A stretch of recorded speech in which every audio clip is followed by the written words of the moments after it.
Hey,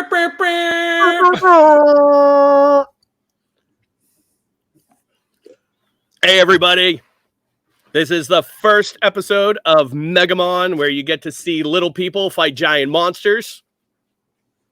And we'll see exactly how they go. We have some kind of crazy people that are going to travel to another planet, and they are going to hunt down a giant monster and try to take it back for other insane antics that we will see potentially in the future.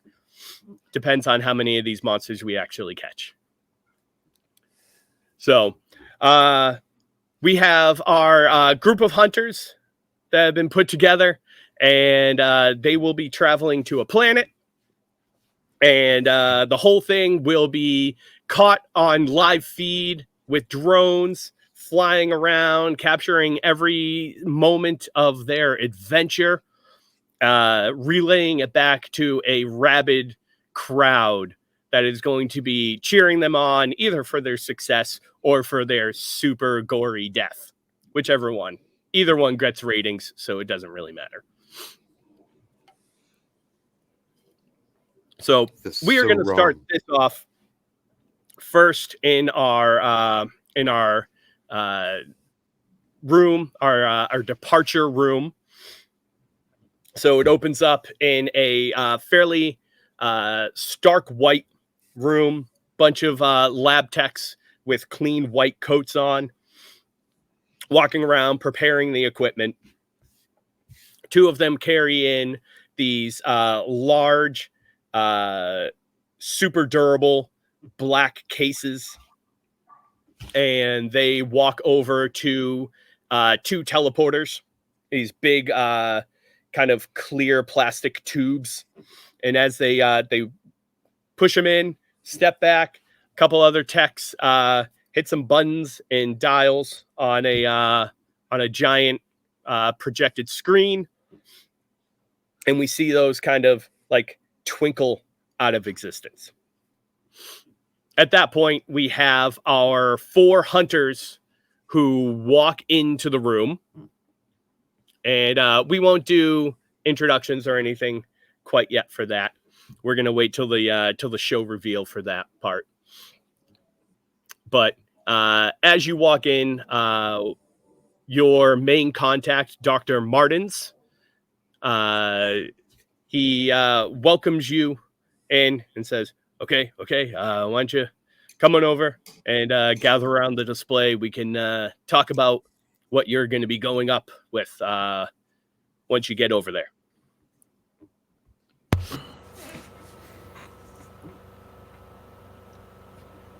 So he kind of just welcomes everybody around, and popping up from the floor is a projection of a globe. And the little world kind of slowly begins to spin. He takes his fingers and kind of enlarges a specific area. And when he points to the map, you see a couple of little track marks pop up with a little X at one point. He says, okay, this is where you are going to land. It's the safest point, the safest connection that we can get.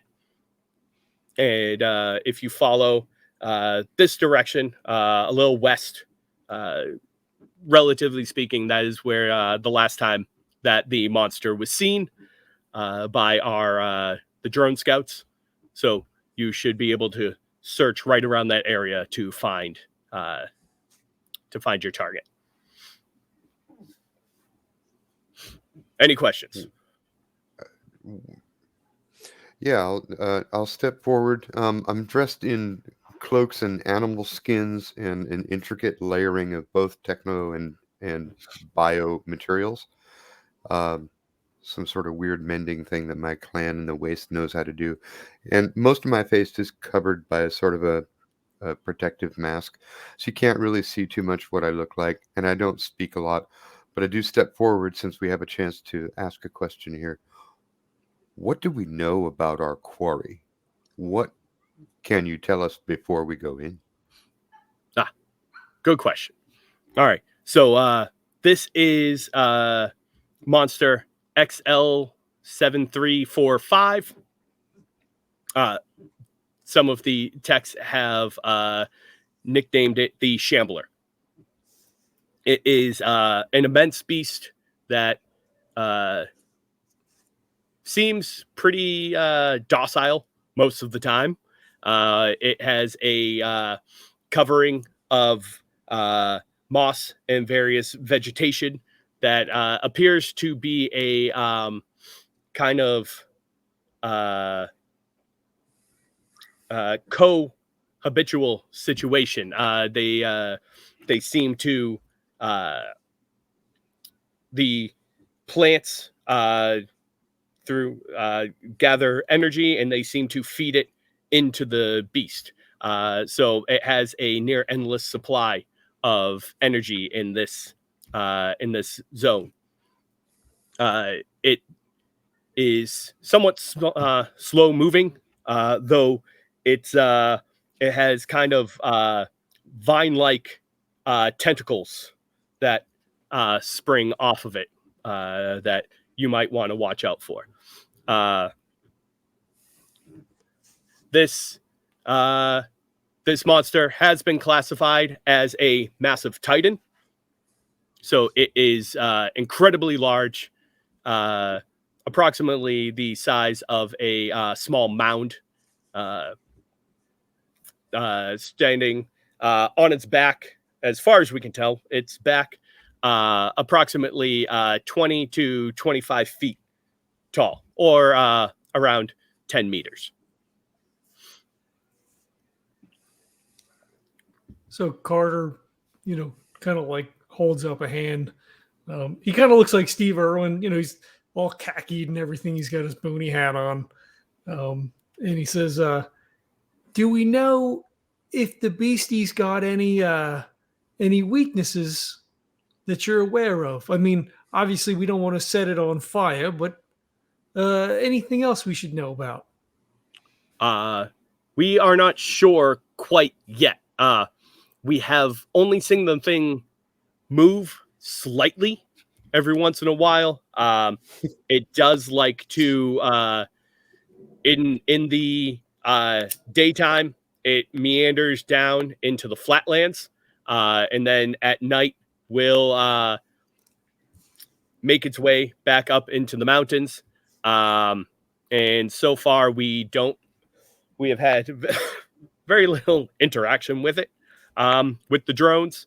And as far as we can tell, it does not have any other rivals within the area. It does not eat, so it has no competition in terms of food source. So there is nothing that has actually attacked it yet. So we aren't sure. It has thus far not played into any of the pokes and prods from the drones that we have sent to gather more information on it.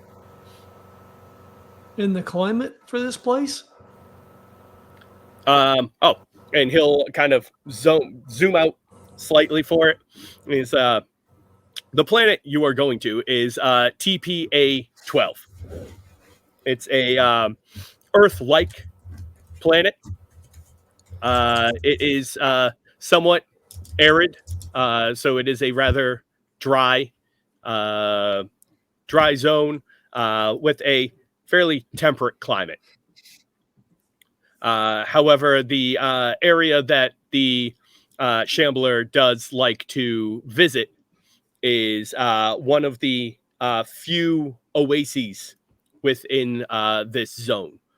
So it is a rather soft, mossy, almost sponge-like area with high levels of rain, and several small ponds or lakes scattered about. So You we said- are. You said the Shambler. Is there only the one? As far as we know, yes. Though these monsters are fairly difficult to locate, as they pretty much the only time that they do move is in the morning and evening when they go from their dwelling, wherever that may be. We have yet to actually locate where they sleep.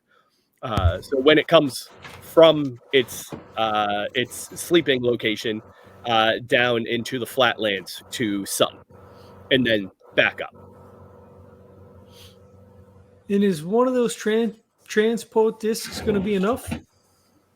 Oh yes, most definitely. We have tuned it to the circumference that is requires. All right. So Davey will walk up and he'll look around at the monitor that popped up and kind of look around at it. So once Davey walks up, everybody looks and sees, and it's a 6'4" man dressed in a mascot costume that looks like a crocodile, and he's wearing a raccoon skin cap. And he looks over and goes, "So when are we going to know when the TVs are on us? How are we going to know when the cameras are seeing us? How do we know Crikey, if, there's your monster right there. how do we know if people watch us? That they're paying attention to us and not one of the other members of the team here." Do not worry. Each of you will have your own camera assigned to you, and you will get feedback from the audience on whatever is going on. So does the feedback come from the drones floating around, or do we have Yes. okay, Yep. so we don't have like headsets or earpieces or anything in? No, you'll get projections from the drones Okay. of feedback. Okay. Like a hologram kind of thing. Basically, yeah. Yeah. So when Davey walks up, he's got across his like suit, he's got like this rope going from one side to the other wrapped around, and there's like a big hook hanging in the front, and then on the side he'll have a big Bowie knife, kind of like on a leather. Is it tasseled? I guess it would be tasseled, right? If the leather fringe with a big Bowie knife hanging down the side, and he'll say, my cousin came out before, and he was very successful in a hunt. But I don't want to just be successful. I want to make sure that people know who I am and remember me. What's the use of, doing good and winning if no one remembers your name? And he'll kind of just like he'll kind of like shift the Bowie knife around back and forth on his hip. Got my eyes on you, Croc. So you did say this was an arid, dry zone, right? It is, yes. Okay. Better bring your moisturizer. So Davey will shake his head a bit, and he'll kind of go for where the zipper is on the top of the head part of his costume, and say, "Well, may have to debate this after we get planet side." Marins will shake his head. It's like, as soon as they started monetizing this, I knew that it was going to be a bad idea. Is it like goldenpalace.com, right? It's all written up and down the side.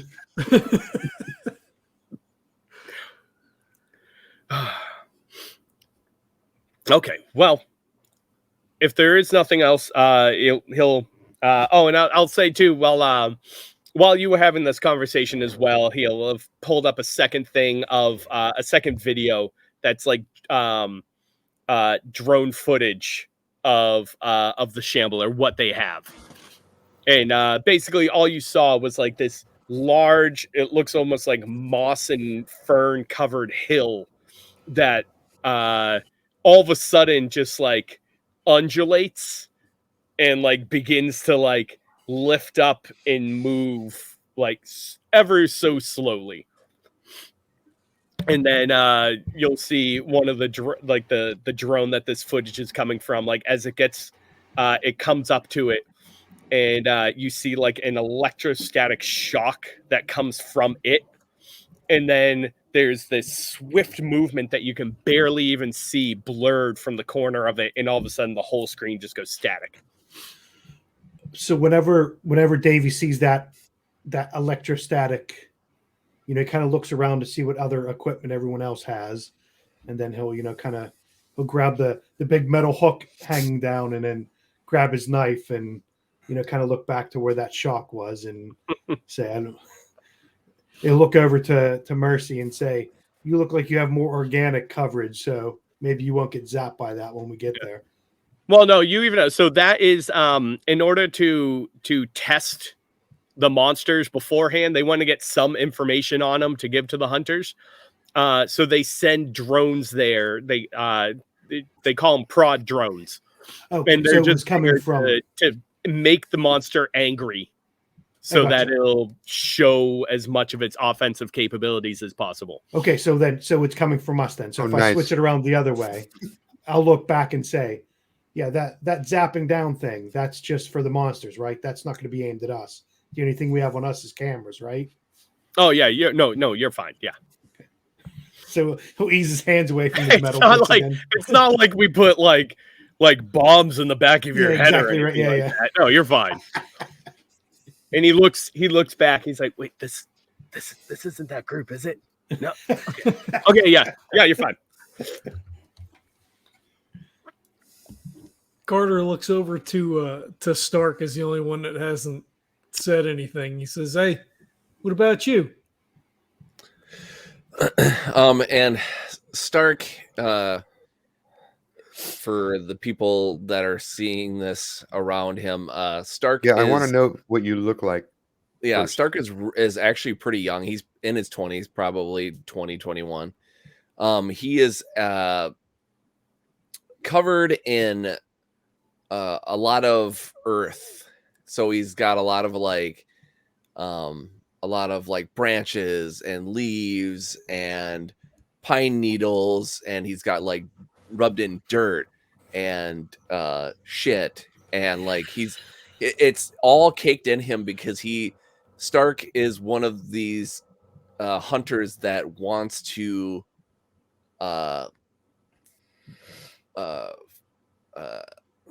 trying to think of the word, like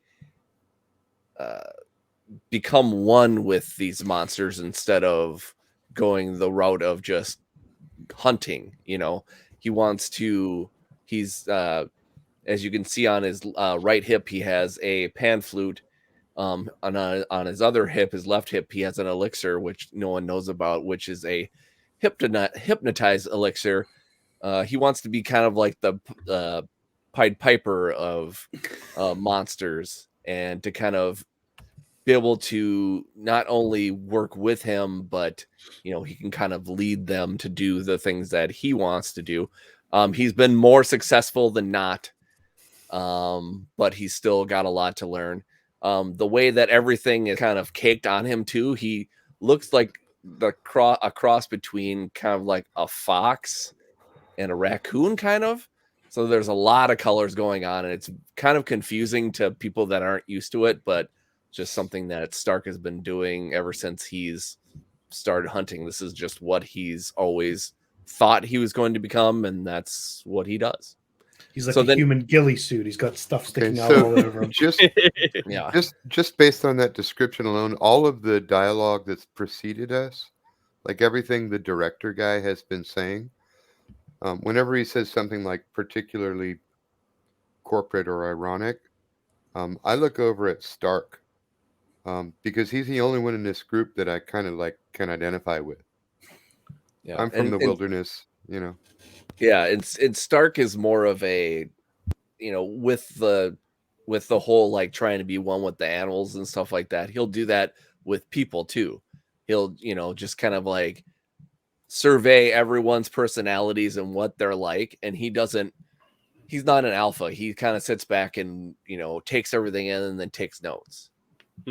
So with Carter, he knows that Carter's more of a kind of excitable, like really excited about these from what he can tell, these monsters and stuff like that, and that he's from the look at him, he looks like he's professional and like really good at his job. So like he'll kind of try to not to kiss up to that, but he'll try to kind of try to schmooze a little bit, I guess. And Stark will be like, well, haha. Well, what I think is that with all that's going on, I mean, I think that this beast is going to be one that's going to be a challenge. Haha. Well, they all are, aren't they? They sure are. And I don't think that this one is going to be any different. Haha. So Carter like takes a step back and like turns towards Davy, but like as he turns, like the snout of the car, like he bumps into, he's like, oh shit. And then he like leans in close and he goes, hey, I think when it comes to a stand-up, it's gonna be just you and me, eh? If we can keep all the cameras focused on us, right? And, he'll look around to everyone else and says, I'm more interested in getting capturing the eyeballs than capturing any monsters. So maybe that we can use that to our advantage. Oh, for fuck's sake, mate, we gotta catch the goddamn monsters. Don't worry, when it comes down to having to actually finish the job, I definitely don't worry about what I'm bringing to the table. But make sure that you keep all those drones, make sure they keep their eyes on us. And then while he's saying that, he'll look over to where the monitor is and shout at the guy. So if we're getting good feedback, right? If people are happy or they're excited or they're rooting for us, we're going to be able to know that right off the bat, right? We'll be able to see if we're doing a good job and people are cheering and appreciative, right? Yes, of course, as usual. And then so then Davey will look back and then he's got the eye thing, so he can't wink, so he'll kind of like pull it down a little bit and wink over. Don't worry, we got this. Carter just kind of like shakes his head, sort of like rubs at his temples, hoists the shields up, flicks the hollow on. So it's just like a dude cracking a Suds Weezer and chugging it back, and it just keeps doing it, cracking it, chugging it. He kind of like holds it up. So if there's any, he kind of like turns a little bit, try to catch the camera. There's a camera in here. So no Davey cameras in here yet. This is a clean room. This is a dry room. I was going to say Davey was going to elbow Carter and kind of point him where the cameras are, but there's none in there. Then maybe save those for a bit later when we get on the planet. It flips it back off and kind of like throws it over his shoulder. I have another question. Well, yes, sure. What happens to the creature after we bring it back? And Marins will kind of point over his shoulder a little bit. There's a containment room. Well, in this case, for a creature this size, a containment building that it is transported to afterwards. It'll be okay, though. Oh, yes. Right? We need it for later. I look over at Stark. What does he think of this? I just want to read it real quick. Yeah, he'll actually say it out loud. Later for what? Haha. Oh, don't worry. We keep them healthy, keep them fed. You're not answering my question. Haha. There's the network has a spin-off series that they are planning. Okay, and again, you're not answering my question. Really, what is it? Haha. I do not know. I'm just the lab tech here.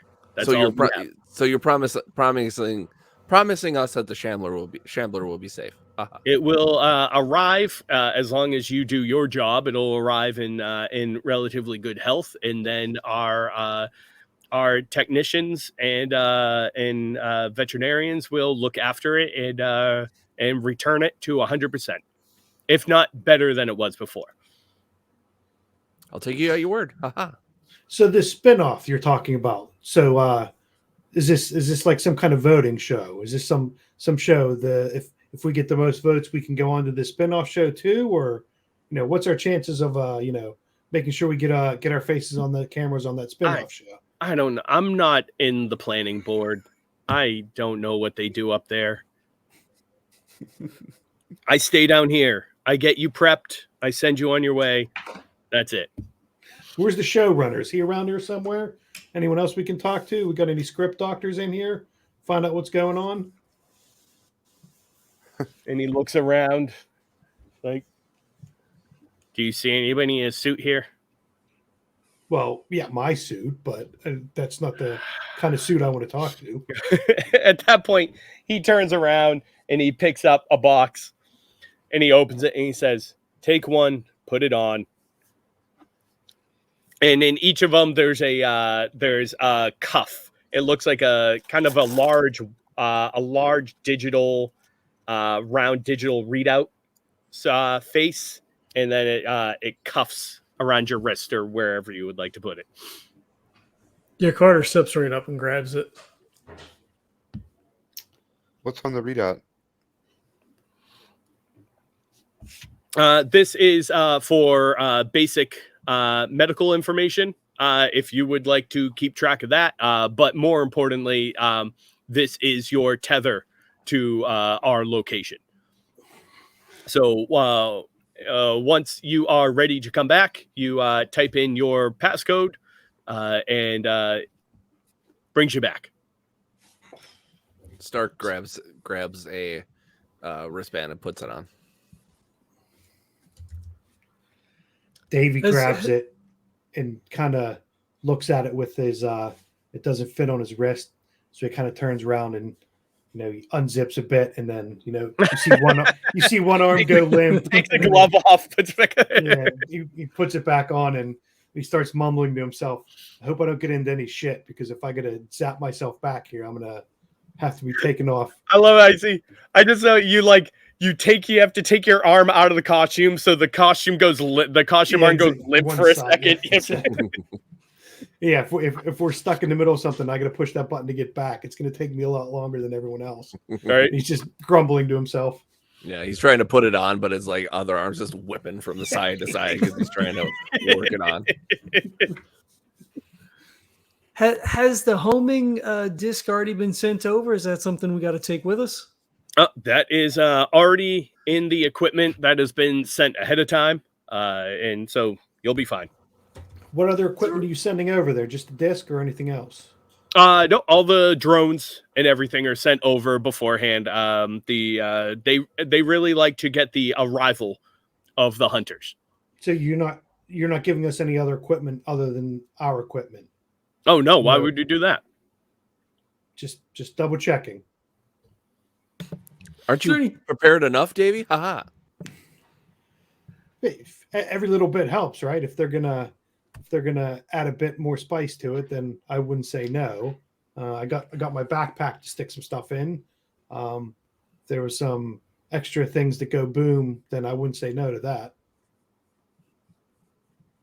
Is there any time restriction on this? The system has a built-in 24-hour time limit, at which point your telemeters will run out of power. But that's only happened a couple of times in the broadcast history, so you should be fine.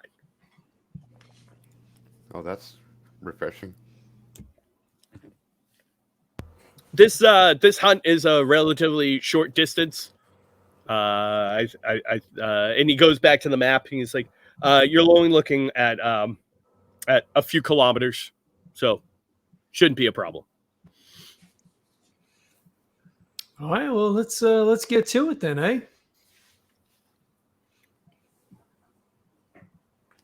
Just going to be any fanfare when we hop off on the planet, right? Like some sparks shooting up or some lights going off. Going to make sure everybody sees our entrance. Stark rolls his eyes like super big time when he has that. He rolls his eyes so much his head falls backwards. There are some more of the high-end sponsored hunters that do, in fact, will have certain entrances, but you have to build up to that. You have to get the respect of the network and of the people before we'll invest in that sort of equipment. David kind of slumps down and says, always got to start at the bottom. Got to climb your way up to the top. Fine. He was just, kind of grumbling. Okay, well, they're saying that they would like to go live soon. So please, if you could jump into your teleporter tubes. Carter's already half in a tube. Yep. Is that a euphemism for anything? So I'm assuming we all get our own tubes, right? You do get your own tube, yes. Okay, so Davy kind of mooshes his way in, and then when he turns So around and hold the tube hold the front of the costume down. the whole He's got the snout tail. is mooshed. Yeah, the tail's mooshed up and the Goes snout's around. mooshed down. As the front door comes down, it kind of pushes the snout of the costume down and presses up against the front. I would like Davy to roll for his tail not getting caught when he gets shot out of it. I'm all right with that. We'll do that when we get there. Oh, The whole that's ass is great. ripped off. I think he appears on the other end with his own genetic makeup, like blended in with that. Like the fly. Like the fly. Yeah, exactly. Except he's not half man, half crocodile. He's half man, half crocodile suit. Yeah, he's a Muppet. Yeah, half Muppet, I guess. Right? Half Muppet. All right. So yeah, if everyone steps into their tubes, once you step in, there's a front door that slides down to completely encase you in this. Doc Martens. I almost said Doc Martens. That's what I thought. That's literally what I thought you called him. I'm gonna cross that out. Dr. Marins kind of gives you a thumbs up and then reaches over to the console, types in the coordinates and his password, and then hits the big glowing green button. And at that moment, the whole world begins to kind of go bright and then dark and then bright and dark. And it begins to flash faster and faster and faster until eventually there's all these little colored lights that begin to focus into your eyes. And then and you start to feel kind of flashes of hot and cold go throughout your whole body as if you're being sliced into tiny little fractions of yourself. And eventually everything goes super white and then blacks out. I would like to everybody to give me a DL4 health roll. Can I add my fortitude? Sure. Go ahead. I don't know what that is. So that was so I got a 5. Ooh, that's a 4 yes. plus 1. The other one was a 1. 5. Yes. 6. Yes, and 6. ooh, 2 yes ands. Look at that. All right.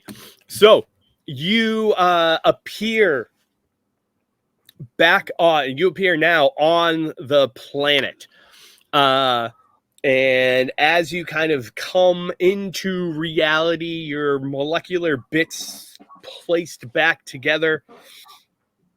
You come in, and as you finally reconstitute, all 4 of you see your drones kind of begin spiraling around you, getting this really kind of action shot that comes around.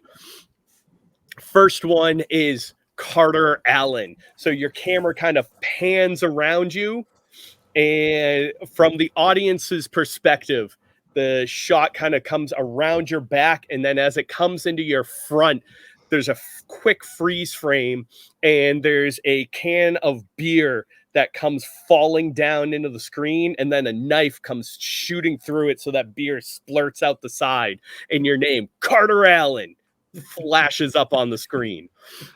Want to give us a quick little more in-depth description of what Carter looks like? So when he steps out, he's got the shield up. It's got the the animation going as the drone spins around. He's got the big logo on the back of his flak jacket, and he's in his khaki shorts. He's got his boots with his wool socks, pulled up. He's got his booty cap. One side is sort of flipped up. He's he's like 5'10", short hair, clean shaven, not muscular, more like stocky. He just like holds the shield up as it's spinning, and the thing is, doing all of its animations and stuff, and then he kind of like brings it, down, and he's, like, "Are you not entertained?" Like he just, like sort of takes that posture. And Nice. sort of like steps away from the other pods, right? Kind of keep the camera on him, like, "Nope, I'm over here."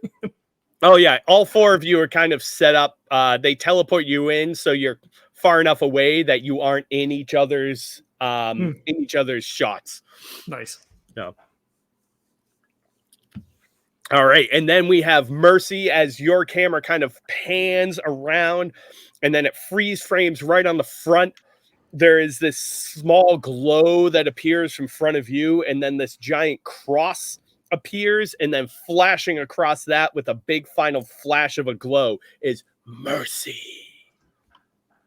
And what does Mercy look like? I'm sharing my screen if you want to pop that up. Yeah. Mercy comes from the wildlands west of Union City, and there we go. So I'm wearing a mixture of high-tech gear salvaged from burnt out city ruins and sort of bio mesh textiles invented by my people. I'm really uncomfortable with the cameras, and I keep looking around at the drones. Seeing myself on screen makes me really nervous. And like Stark, who I immediately took a liking to because I saw the elixirs hanging on his belt, I also make elixirs. I've got a couple little pouches full of things that I can. That rifle that I'm carrying is not a. It doesn't shoot bullets. It shoots darts. And I have a couple darts pre-filled with different elixirs. Nice. All right. And then we have spinning around as the camera comes around Stark.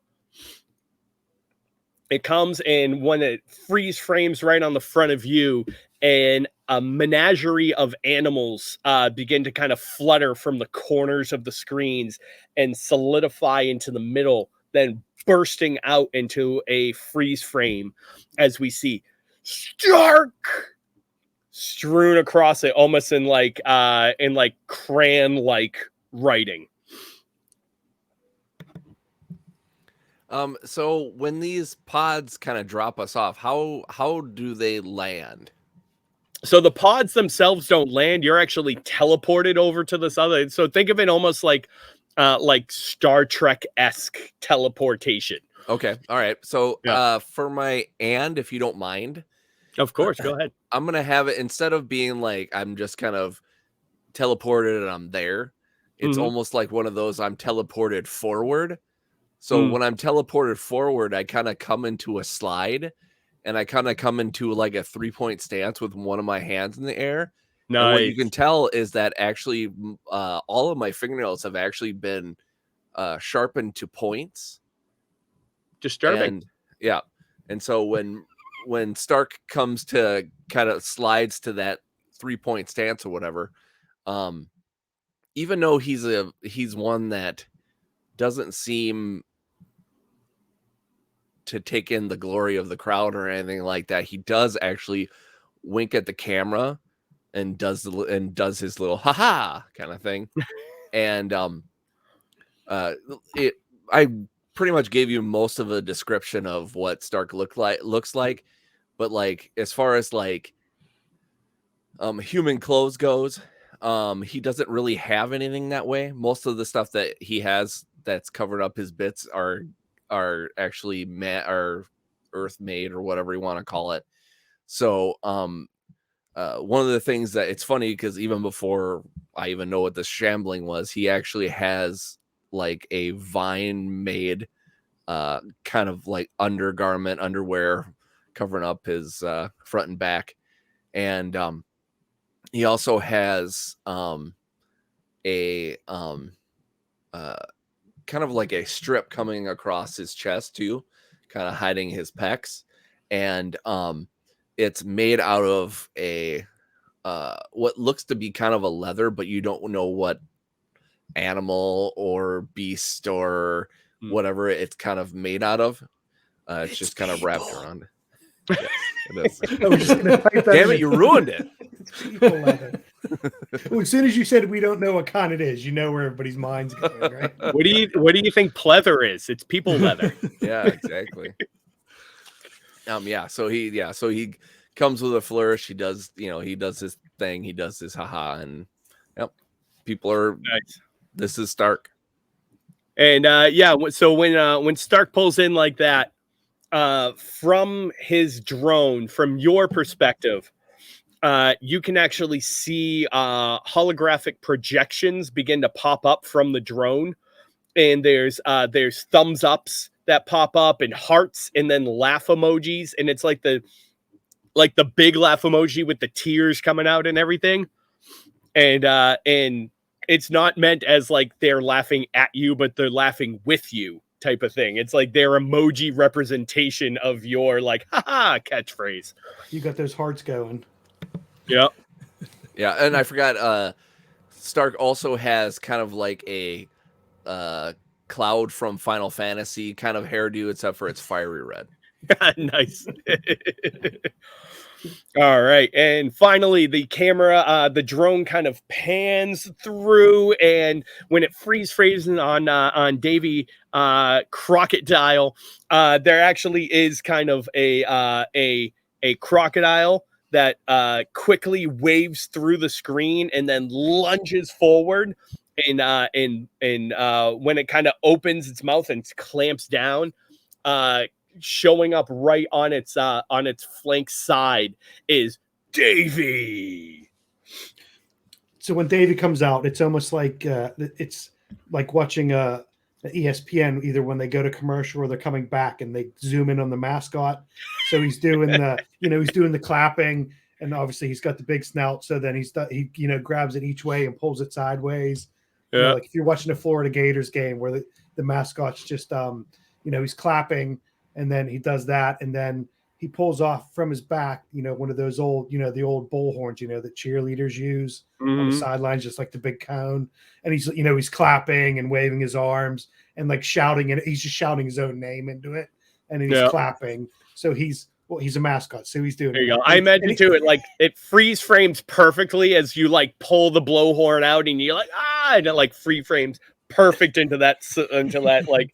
Into that frame of you, yeah, exactly. Yep. So it's like you're watching, ESPN coverage of a game, and they're zooming in and out from commercial with the mascot. So he's clapping and smacking his hand on the bullhorn, and raising the roof and throwing his arms up in the air, making sure he's always centered into the camera. Right. You hear one random person go, "Do the mashed potato." I don't know if David. I don't know if Kevin knows how to do the mashed potato. Davy will hear that, and he'll do some other kind of dance. He'll do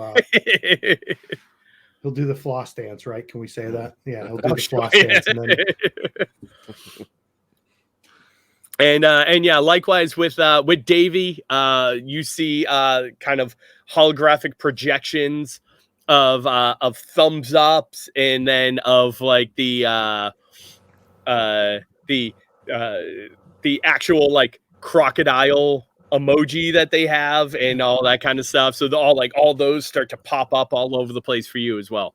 So can we all see each other's, when Stark's you can, absolutely, yeah. So when Stark's popped up, when Stark's apostrophe S popped up, Davey will be looking how many of the emojis are flying across the screen, and then when he sees it on his, he'll try to count and he'll try to weigh up who's got more of them. So he's trying to do, you can see him looking back and forth to see who's got, more of the stuff Right. flying on their screen.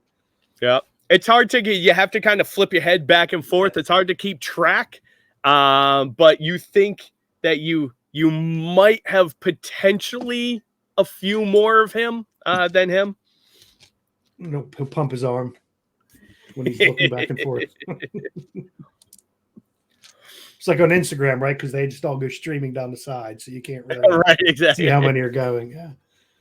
Carter feels like he's falling behind a little bit, so he reaches into his pack and he expertly pulls out a Suds Sizer and cracks it open and in that stupid way of commercial, you always just see the label, your hands all freaking twisted around and starts chugging a can of beer. Nice. All right. So right now, you four find yourself on on the semi-arid landscape of TPA 12. It is at the moment a fairly flat and somewhat sandy location with basically scrub grass and dune grass scattered about. You can If see this was Earth, where would we think we are? Let's see. I don't know. Could we compare it to kind of like a Texas coastline-ish kind of thing? So it's kind of warm, dry, but there's still slight vegetation. Just not completely desert. Is there a body area of kind water? Exactly. No, nothing Any that you water can around? see.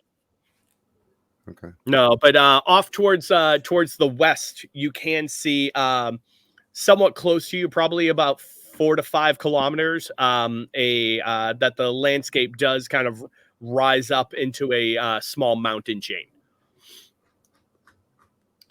What would be the check to try to figure out what time of day it was? Because we know that it comes down to the flatlands in the morning and it goes back up to the mountain in the evening. So I would like to True. assess, if it's Earth-like, does it have, we don't know what the cycle is, but Right. Yeah. Yeah. Go ahead and give Did you me. say it was green? What was? The The Shambler Shambler? itself. It's kind of a modeled between it's brown and green. Basically, it is very well camouflaged into the environment that it's located, which is predominantly kind of a muddy brown, but with some vegetation. Okay, and that's why I asked, because does that coloration match the area that we see around us right now? Not currently, no. But Okay. from the footage that you saw, the terrain that you're in doesn't necessarily match the terrain that you saw the Shambler in anyway. So, Okay, so we're looking for a place with maybe a different kind of vegetation than this, or more rock, exactly. or Yep. okay. All right. So, Carter, why don't you go ahead and give me? I don't know, do you have? Let's see. You have awareness is the only thing that I anything have. that? Yeah, but this would be kind of more, survival or nature, that kind of stuff. So, Brainsy kind of thing. Nope. yeah. So in that case, just give me a brains check. So Carter, you're doing time of day. Let's That's what say you're checking 4 out, right? because it is a an Earth-like. But what you I got? 6. Oh, that's a yes and. Yeah. So you know that it is being Earth-like. It's about the same size, and it seems to be about about not that you can necessarily tell, but it's about the same distance from the sun that Earth is and everything. So your the assumption is about a 22 to 24 hour day. So you're looking at probably around noonish. Okay. So he says, well, it seems if this is close to Earth, like they said, that it's about noonish. So we might, if we can head it off before it hits the mountains, it might be down in the flats right now by the oasis. The guy told us to head west, so he just points out, to like pulls out his compass, does one of these and says, "We got to head that way." Can't tell from the sun because it's noon, so it's overhead. True, yeah. Or roughly ish, right? Yep. But you saw at least well, actually, go ahead and give me another brains check. Okay. Beat a 3. No, I got a pair of 2s. Pair 2s. All right. Well, that's a no but. So yeah, I will say, at the very least, so you had mentioned that, before it goes to sleep and everything. And so while you don't know exactly where it is, I will say you do remember that Doc Marins had mentioned that it does travel towards the mountains when at sunset.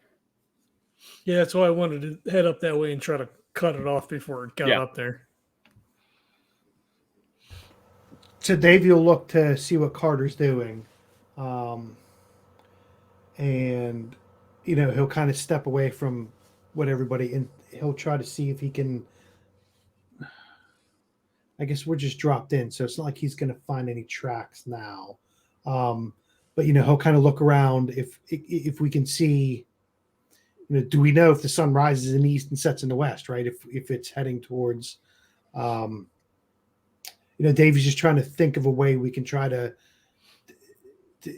if we just head towards, so, he'll look to Carter and say, should we just head towards the mountains then? I can't see any really tracks around me right here, but if it's going to head towards the mountains when it gets darker, maybe just head off that way. Is that what you're thinking? Yeah. And he holds his hands out with the compass, and he's like, assuming this is accurate, it's going to be that way. Mercy walks over to Stark. I want to consider the terrain that we saw earlier that the creature was in, and also the angle of the sun that we can see. Because I don't even know if you want me to roll or not, because it just seems pretty basic that I know one or the other. When this creature goes up the mountain, it's either going there to stay warm, or it's going there to stay cool. And that seems like an animal behavior kind of a thing. And I know that Stark is an animal tracker. So I want to bounce this idea off of him.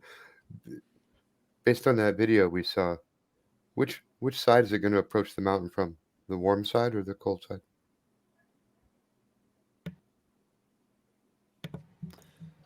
Do you want to make us roll something, or? I was going to let him talk a little bit first. Okay. Yeah, Stark like appreciates Mercy coming to him like right away. So like he won't even like give him like a response, not as a slight against him. He'll just Me? start Mercy. Yep. He'll just start looking like at the ground and just seeing if there's any like signs of the shambler, or what the shambler might be. Okay, so I might need you to make another roll because I identify as a woman, and I'm not sure if you recognize that or not. No, I don't think you ever described that to me. So like, I don't think Stark would have noticed. And it's not that, I don't know how well you can see my avatar. Yeah, I could. And to tell you the truth, it was from the avatar, it was hard for me to tell. And I don't think Stark would actually care, like not in a disrespectful way. It would just be in a, like he's not very good at noticing. Well, no, he would notice because I already said that he likes to notice those things. But Yeah, and really, I got to tell you, it's just because you used the word he twice, but that doesn't necessarily mean that Stark used it. Yeah. I think it's just because So it's really only an the issue if player, it- not. No. All I'm saying is I'm only injecting it here because if my gender alters Stark's response to me, then I wanted to let you know that. Yeah. It definitely would not. Stark already has a lot of respect for you just for Mercy actually trusting Stark and his abilities. So he would no, I don't think he would really respond. I think he would just do it. Cool. All right. So why don't you go ahead and give me, so what is your expertise in? Probably my expertise would probably be, well, because there's already a tracking skill, right? There is, yeah. So I don't know if, But it could be, I mean, your expertise could be like in like monsters. It could be in like, or like extraterrestrial biology or, you know, anything like that. Like, yeah. It probably would be monsters then, just because of how I've described Stark as a character. Right, exactly, yeah. So yeah. So he's got a kind of an encyclopedia of things. Right, like, yeah. Yeah, like even though like the Shambler is kind of right now, it seems very one of a kind or one of a kind-ish. Mm-hmm. He still knows a little bit, but exactly wants to know more. Yeah. So yeah, why don't you go ahead and give me a brains roll, and then you can modify that with your expertise. Okay. And go ahead and let's do a DL4. Okay.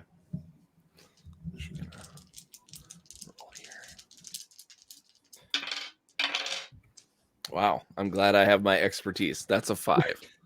Oh, that's a yes. All right. So you with the question that Mercy has given you, you can feel pretty confident that it is probably resting on the eastern side of a mountain to soak up, to kind of stay away from some of the heat of the western side of the mountain, where the sun has been beating down on it for the second half of the day.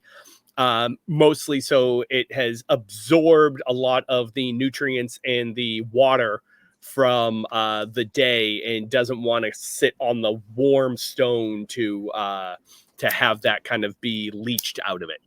Okay. So Stark kind of bends down and is kind of feeling the earth and kind of picking it up and kind of letting it go, and shows it to Mercy. And as she's looking at him, he's kind of like taking the dry parts of the earth, and he's kind of like going like this, and kind of showing how dry it is. And then he's also picking up like if there's any like leaves or like grass or anything like that. He's kind of he's picking up and he's putting it in his hand, and then he's kind of rubbing it in kind of a circle where it all kind of dissipates because it's so dry. And then he points to the east, and he says to Mercy, he says, east is where, or actually I gotta go back to his voice again. Haha, east is where it is less dry and more wet. Haha. Mercy nods and smiles, and then looks over at the other two guys. We need to approach that mountain from the east side.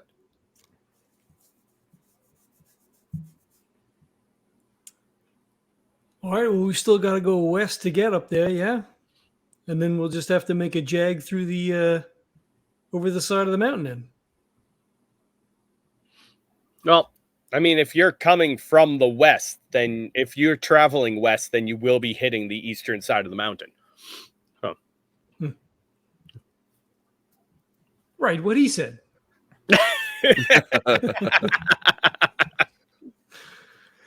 All right, that That means that the lowland that it will be traveling to is not this place, but has to be somewhere near. Because if he's trying to stay eastward.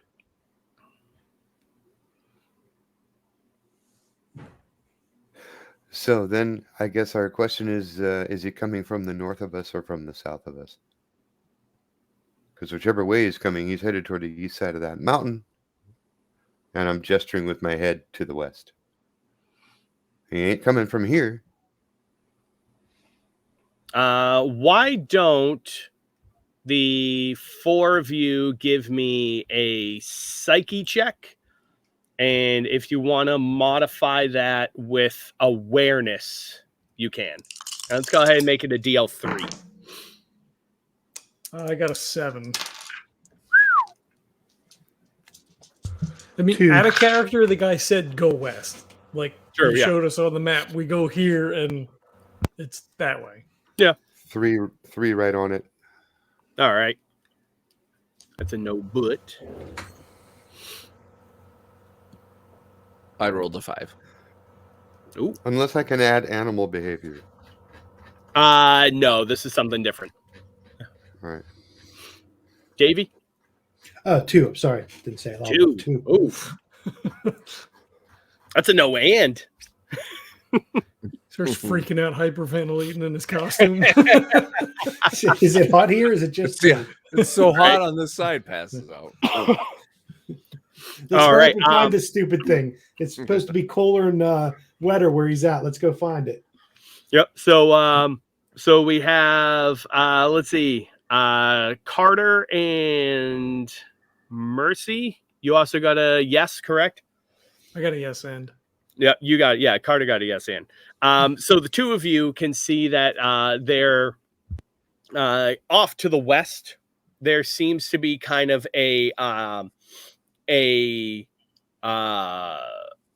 not going to call it a storm, but a micro burst of precipitation that seems to be stirred up by the jet stream that kind of hits the mountains and then circles back around. Wait, is this between us and the mountain? No, so yes, but kind of a little bit closer to the foot of the mountains. The feet of the mountain, like mountains can fucking get up and walk. It's a little bottom of the mountains. Yeah, Maybe this they hill- do here. What do we know? Yeah, Yeah, I exactly. was gonna Very say, true. A shambler is a big mound. That Yeah, yeah. Schindler is basically a mountain with feet. We're chasing it. Yeah, And let's we'll do go- the hill first before we go hunt the mountain. Right. Let's get the hill. Yeah. And Carter, what is your and? Fuck, I don't know. I get a bunch of likes for like I don't know, figuring out which way we're supposed to go. All right, well, say something then. I Say mean, he something already cool. said like he showed Davy the compass. Said the guy said west. We're supposed to go this way. Oh yeah, there you go. So is but- your and that you actually? So we'll say you actually bring up your compass, but it like does like a hollow projection of like the area, and you're like and you bring up like the little mini map almost, and you're like, says fucking go west, so go west, and like people are like laugh emoji, laugh emoji, laugh emoji. Before Like- they head out, he turns back over to the gear and grabs the return disc, and just kind of noses around to see if there's anything else useful with the gear that was sent ahead. No, it's just so it's basically just two big plastic crates that when they arrive, one of them has all of the drones in it, and so that basically pops open, and all the drones begin to fly around and get B footage and prepare for your arrival to get those pan shots. And then the other one does have the disc that you're supposed to attach to the monster in order to get it back, and that's really all it has in it. That's it. Okay. So he grabs that. If it's small enough, he sticks it in his backpack. If it's bigger, then he'll you know, Yeah, it's like about the strap size of a it to the Frisbee. outside. Okay. Oh yeah, he totally sticks in his back then. So based on the movie that we saw, or the hologram that we saw, at this time of day, would we be expecting it to be heading toward the mountain or coming down off of the It mountain? would. It's midday. It's about afternoon, so it should already be in the mount. It should already be in the lowlands, Right, so it's hanging absorbing out. all that Okay. energy and hydrating. Yeah. Okay, and when do we think it will move again? In the Uh, evening. yeah, yeah. Marin's told you that it heads back up around sunset before it really starts to get cold. So we have like 6 hours before it starts to move again. Ish. Yeah. Okay. So Carter just starts moseying up to the west. He's got a shield up, so the There you the go. animation's visible to everybody. He's got the thing on his back. Nice. Okay, so And as we're walking, I'm sorry. I was just gonna say he looks for signs along the way, whether or not it's awareness or whatever. But like he knows that Marin said that it was 4 or 5 clicks, so Mhm. we've got a while to get there. But like he's just Right. we don't want to get jumped by some other creature that he didn't tell us about. Yeah. Yeah. Okay. So I'm going to keep my rifle up and a dart ready in the chamber. But as we're walking, I'm going to fall in next to Stark because I just want to talk shit with him about like animal behavior in general and our theories on what this thing might eat or other aspects of interest to people who like animals. Mhm. And Stark kind of like does like theoretical kind of stuff since he doesn't know exactly a lot about the Shambler just yet, but he assumes that through the And just to let you know, I'm just picturing this as like a montage that happens through like these scenes where we're just marching and walking and marching and walking. Mhm. Yeah, exactly. Yeah, it's just like a friendly conversation, something we're doing as we're heading along. Yeah, and as you four started to march off into the distance, they know by now the pacing of all this, so they'll probably like cut to commercial, and they have some some other stuff, maybe interviews with that they've done with the 4 of you beforehand, and kind of promo material. They're basically just waiting to gather up enough footage that they can be like, okay, now we're back, and they'll like do like cut together before like there's another action scene. By the time we get close to that storm we're talking about, which I imagine, I don't know, it takes an hour or something like that. Probably a little less, yeah, but Just by talking out loud and our skill sets, is there any chance that Stark and I have like figured something out about this? Well, I creature's have meteorology. I don't know if we're talking about that right now. But I can try to see if I can study the pattern of what's going on. So if we actually hit it, that we're more prepared for what might be in store. Well, I'll tell you, Stark. Here's a question that's most on my mind. Would it be advantageous for us to strike before it starts moving, or to wait until it begins moving and its attention is focused elsewhere? Stark's like, haha, I think you've got it right with your second option, because once it is actually in its full meditative or resting state, I feel like it's just like, now I'm trying to think, or like, is this world that you have, is it in the future from where we're at now, like in real life, or is it its own thing? Like, are there any like turtle based like creatures or anything of that ilk? This takes place. So it takes place probably about 200 or so years in our future. So it is like you came, or at the very least, you came from Earth, but just 200 years from now. And yeah, so there's like turtles and shit like that. Okay. Yeah. So Yeah, so he'll reference like the tortoise or whatever, and he'll be like, the natural shield of the turtle is to retract itself into its shell to protect itself. And I feel like with the and this is gonna be all in Stark's voice. I'm not gonna do that every single 5 minutes. I just feel like it's gonna be exhausting for me. So I apologize to everybody. I should be in character, but I'm not that No. As a matter of fact, I think that a significant bond has arisen between us, because when speaking quietly for an extended period, you stop going, ha ha. Yeah.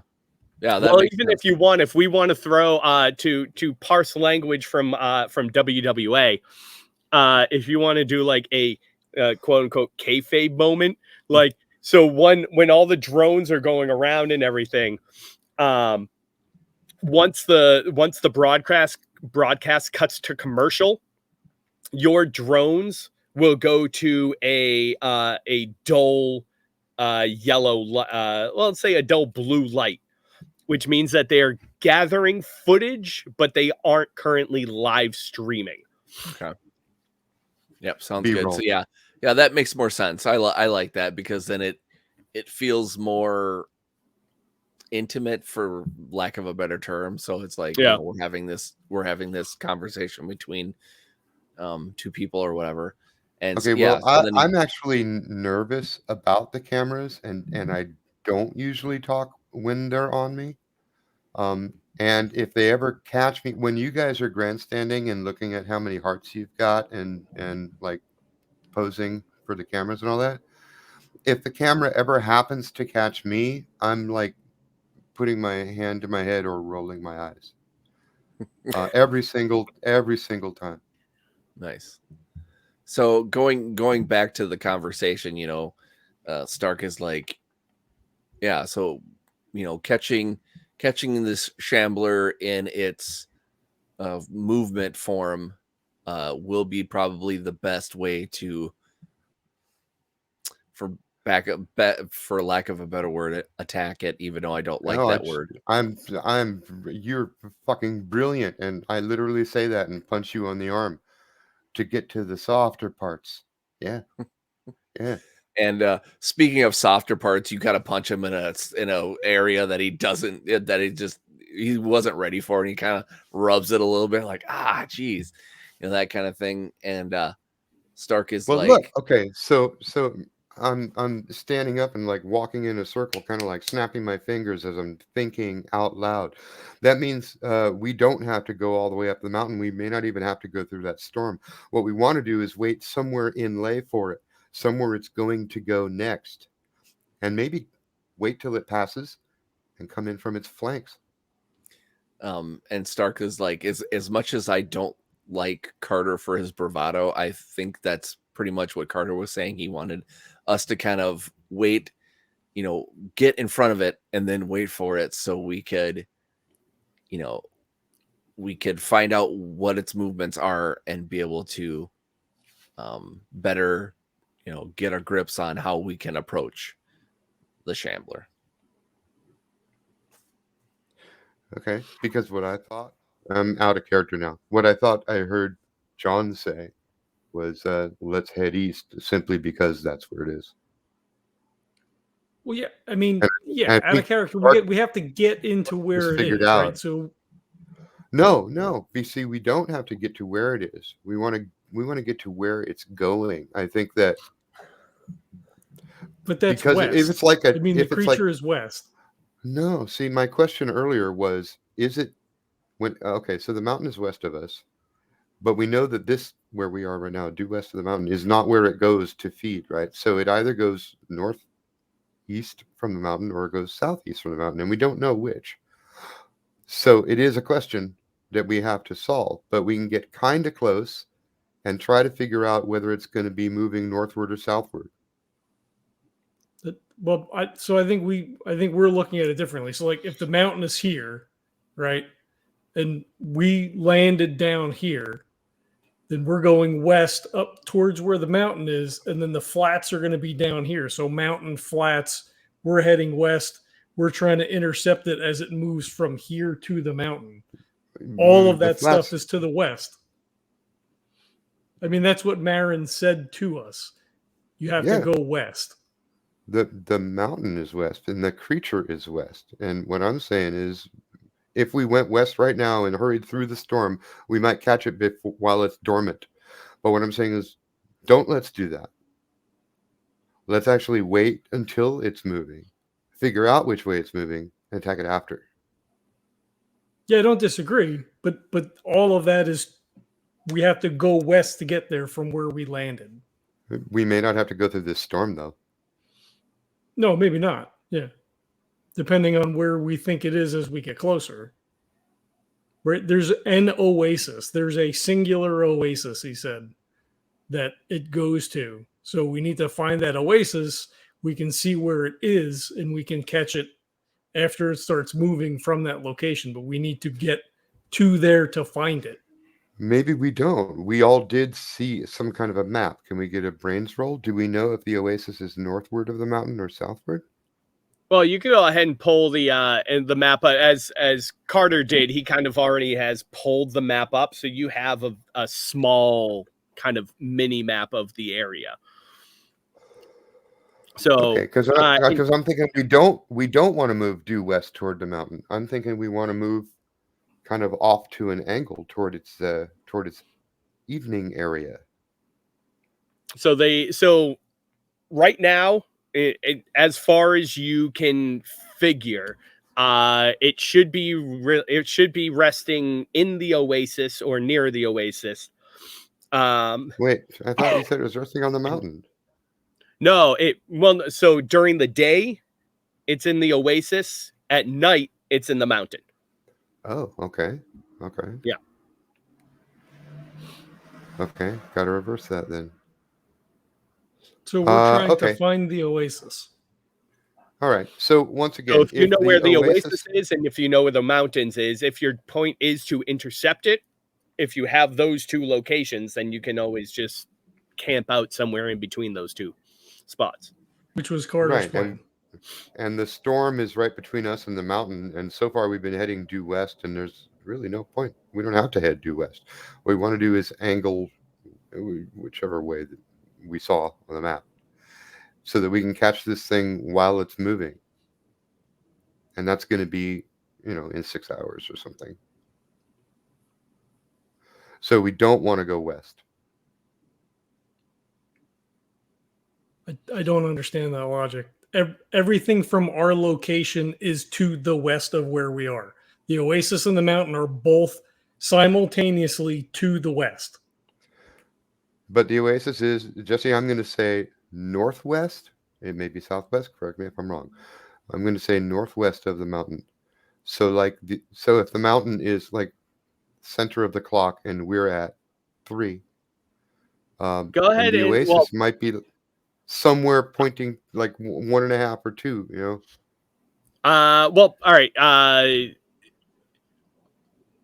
Not sure whether. Well, all right. Well, how about? I'm not sure whether or not to do this from a player's perspective or a character perspective. Well, we saw the map. One of us has to be smart enough to. Right. So why don't you go ahead? Both of you, why don't you go ahead and give me brains rolls? Who's the? Let's do a 3. No, I got a pair of 2s. So clearly, I don't know what I'm talking about. What did Mercy get? Oh my god! Yeah, I actually got a 2 and 2 1s. So we're just arguing. So, well, no, Yeah, literally. both of those are no. Those are. So basically, the whole scene between me and John. Yeah. So both of you, yeah.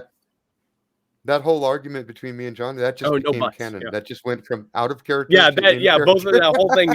Yeah. So while neither of you know exactly where it is, we'll say the butt. Well, do either of you have a butt? I mean, I know. Yes. Ha ha ha ha ha. You both have butts, but yeah, I got a no butt. Sure. Yeah. Oh, you want me to give you one? Do you actually have one? Yeah, it's north because the angle of the sun is not exactly 90 degrees. It's actually slightly off, and that makes a slightly higher chance it will be north than south. All right. Carter, what's your butt? I don't know. I don't have anything. All right. So this is and now forgive me if all right, how about this? Forgive me if it's slight GM fiat on this one. But only because this is where I was kind of iffy on whether or not I should do this player or character facing. But my intention with showing the mountains and then the microstorm and everything like that was that it would kind of be logical of where there was a microstorm, there would also be where the quote unquote oasis is, because that is where the rain would develop ponds and lakes and things like that. So that's why I was kind of talking about the meteorology thing before. I was hoping you'd have me roll so I could figure that out, because I kind of had that in the back of my head, but I was like, once those guys started talking, I was like, I am not going to be part of it. That's not my place. Yeah, so I feel like Stark should have been the one rolling those brain rolls instead of me and John. Well, the two of you were having the debate. But hey, he can step in, huh? Come on. Yeah, I was about to say, how about Stark? Yeah, no, he's shaking his head. Yeah, exactly. Yes. So we'll say while Stark likes to hang back and see what's going on first before he decides what to do. That's fair. We'll say in general, at least heading mostly west and staying on the eastern side of the mountains will probably be a relatively good idea. Even though you won't be able to pinpoint an exact location of where the shambler is going to be. That's kind of a generally decent idea. It's not a terrible idea, but it leaves us uncertain whether it will approach us from behind us or whether we will approach it from behind. Indeed. Which is something that potentially you could clear up as you get closer, if you can start to look for signs for it and all that kind of stuff. Hey, did they give us like headset radios? They do not.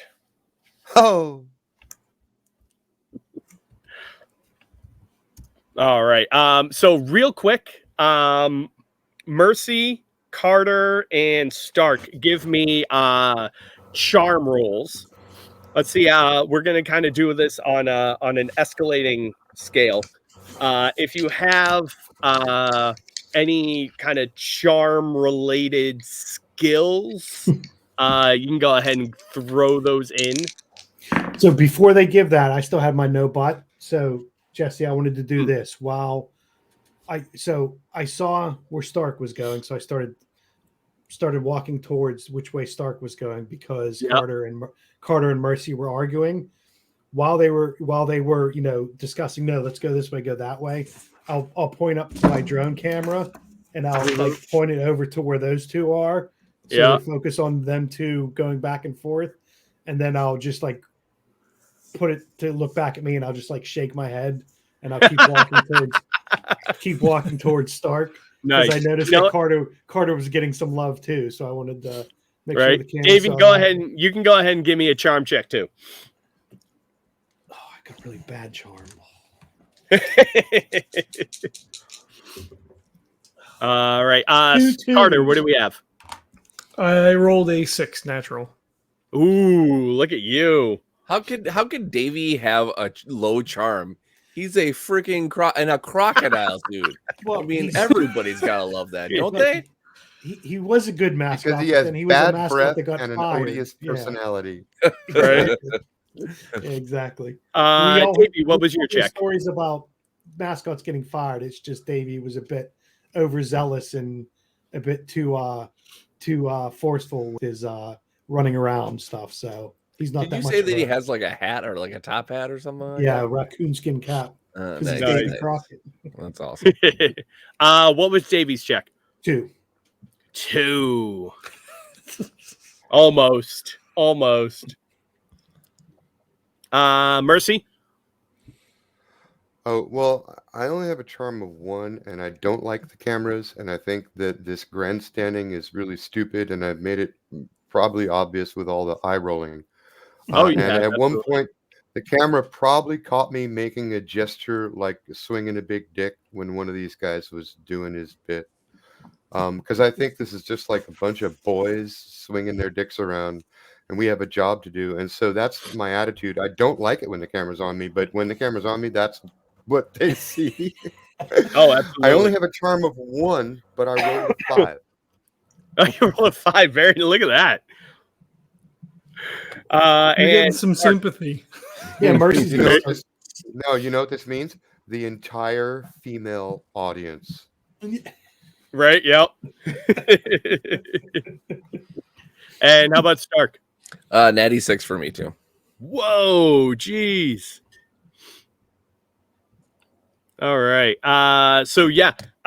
Basically, before the live stream comes back, they do kind of like a montage voiceover catch up, kind of like a previously on almost, and the announcer comes over and goes, watch here as Carter puts Stark and Mercy in their place. And it kind of just like does the shows the two of you like chatting away, like completely soundless as it does so in the background.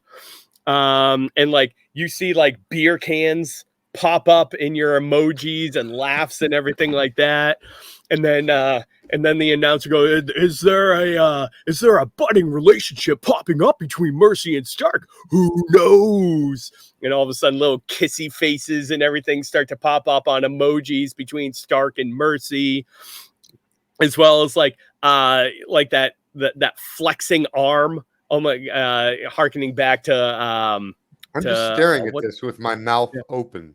I can't remember what the from like the World War II, the woman at work thing. Rosie the Riveter. Rosie the Yeah, Riveter. Rosie the Riveter. Yeah, so kind of like that like flexing arm, harkening back to like the Rosie the Riveter days, starts popping up on Mercy's as well. And then it like points to Davy doing, and he's like, it like just like weird sound effects start popping up, like a boop boop boop boop boop boop boop for Davy as he like starts like making weird faces and like points over to them, and your googly eyes kind of shift all over the place, and like laughing faces start popping up, and crocodiles all over the place. And we'll see at this point, Carter,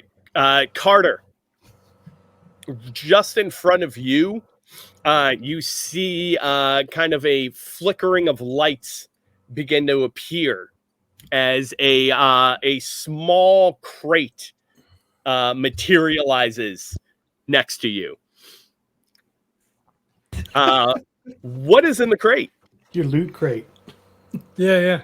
So he says, hey. So he looks around like all dramatically. What's this? And he bends down and he pulls the top off, and the drone's kind of like over his shoulder, and he reaches in, and again he pulls out like with just perfect, precision, shows the label. He goes, "It's a Sudsweezer. After a long day, you deserve a break, and there's no better way to wind down than a refreshing Sudsweezer." And it cracks it open. And, again, all label. Cold as a newly fallen snow and fresh as a mountain stream, Sudsweezer can take on a man-sized thirst. And he just like chugs half the can. He says, "That's good stuff." And he winks at the camera, like whole head, like, nod, wink. And then he finishes the rest of it.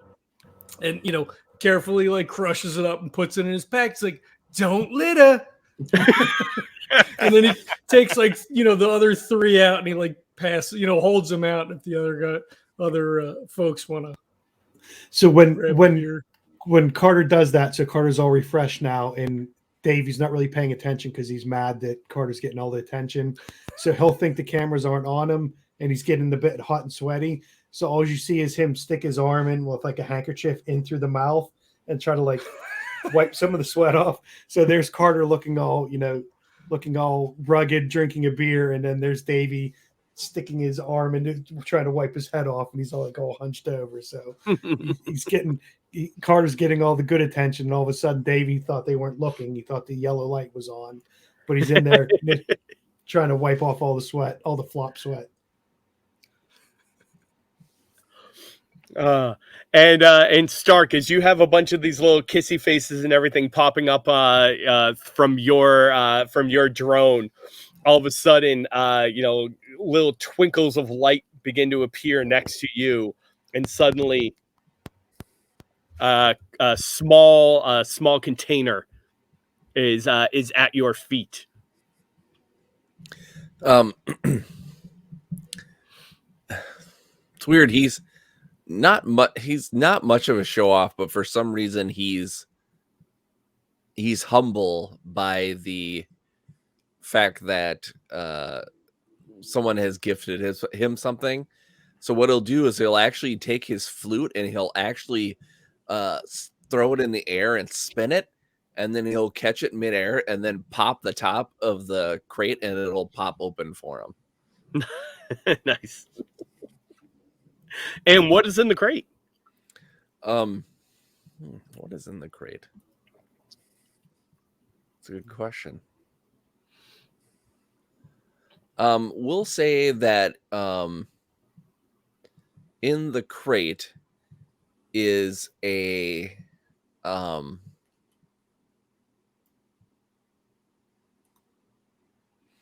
we're gonna say it's like a trying to think of the word for it. So like sometimes when like certain instruments have like extra like plugins or something that help that make it better, or like how a guitar has like a wah-wah pedal or whatever. Mm-hmm. It's kind of an attachment that actually goes on the end of his flute, and it actually like an effects add-on. Yeah, it's exactly. Yeah. And instead of effects, it actually plays almost like a synthesized kind of tune to the flute, and he can turn it on or off. And it's actually he's found that it's that mode of sound has actually been, or actually can be, soothing or agitating to certain kind of monsters. So like he's not, once he kind of does his show off thing, kind of thing or whatever. When he gets it and he puts it on, he like genuinely looks at the camera like this is the like best thing he's ever gotten from anyone. And he doesn't quite cry, but you kind of see like a little bit of like tearing up, like he's like, I can't believe that someone likes me enough to get me something like this. So he's a little clumped. Yeah. The graphics department is really on it. So one of the cameras, so you have like your main camera in front of you, the main drone. One of the B-roll cameras kind of sneaks up onto the side and gets a nice shot of the logo of Yamasaki of the effect. And then as it pans through, it gets a flash shot of you, and it kind of goes like anime line around your face, and like the effects team like draws like a little tear come like well up in your eye and then roll down. And then instead of doing the haha, he's almost kind of like ha ha, like he's like trying not to full break out into a cry, but he's trying to still be like, they're not gonna see me cry, kind of thing. Nice. All right. So as you've come back from break and you are marching forward, there appears to be a almost slight terrain delineation at the moment. So you can see a slight growth of vegetation a little ways off. And the ground in front of you definitely appears to be slightly damp.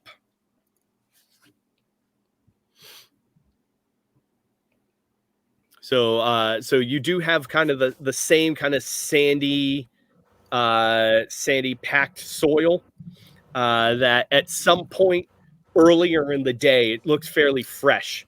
Some point earlier in the day before your arrival, that kind of microstorm or another kind of burst may have appeared in this area.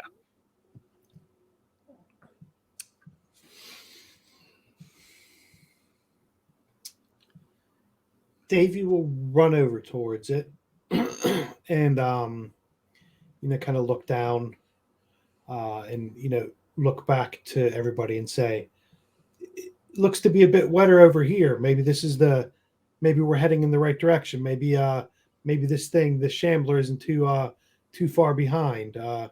It stays down here to soak up some of the moisture.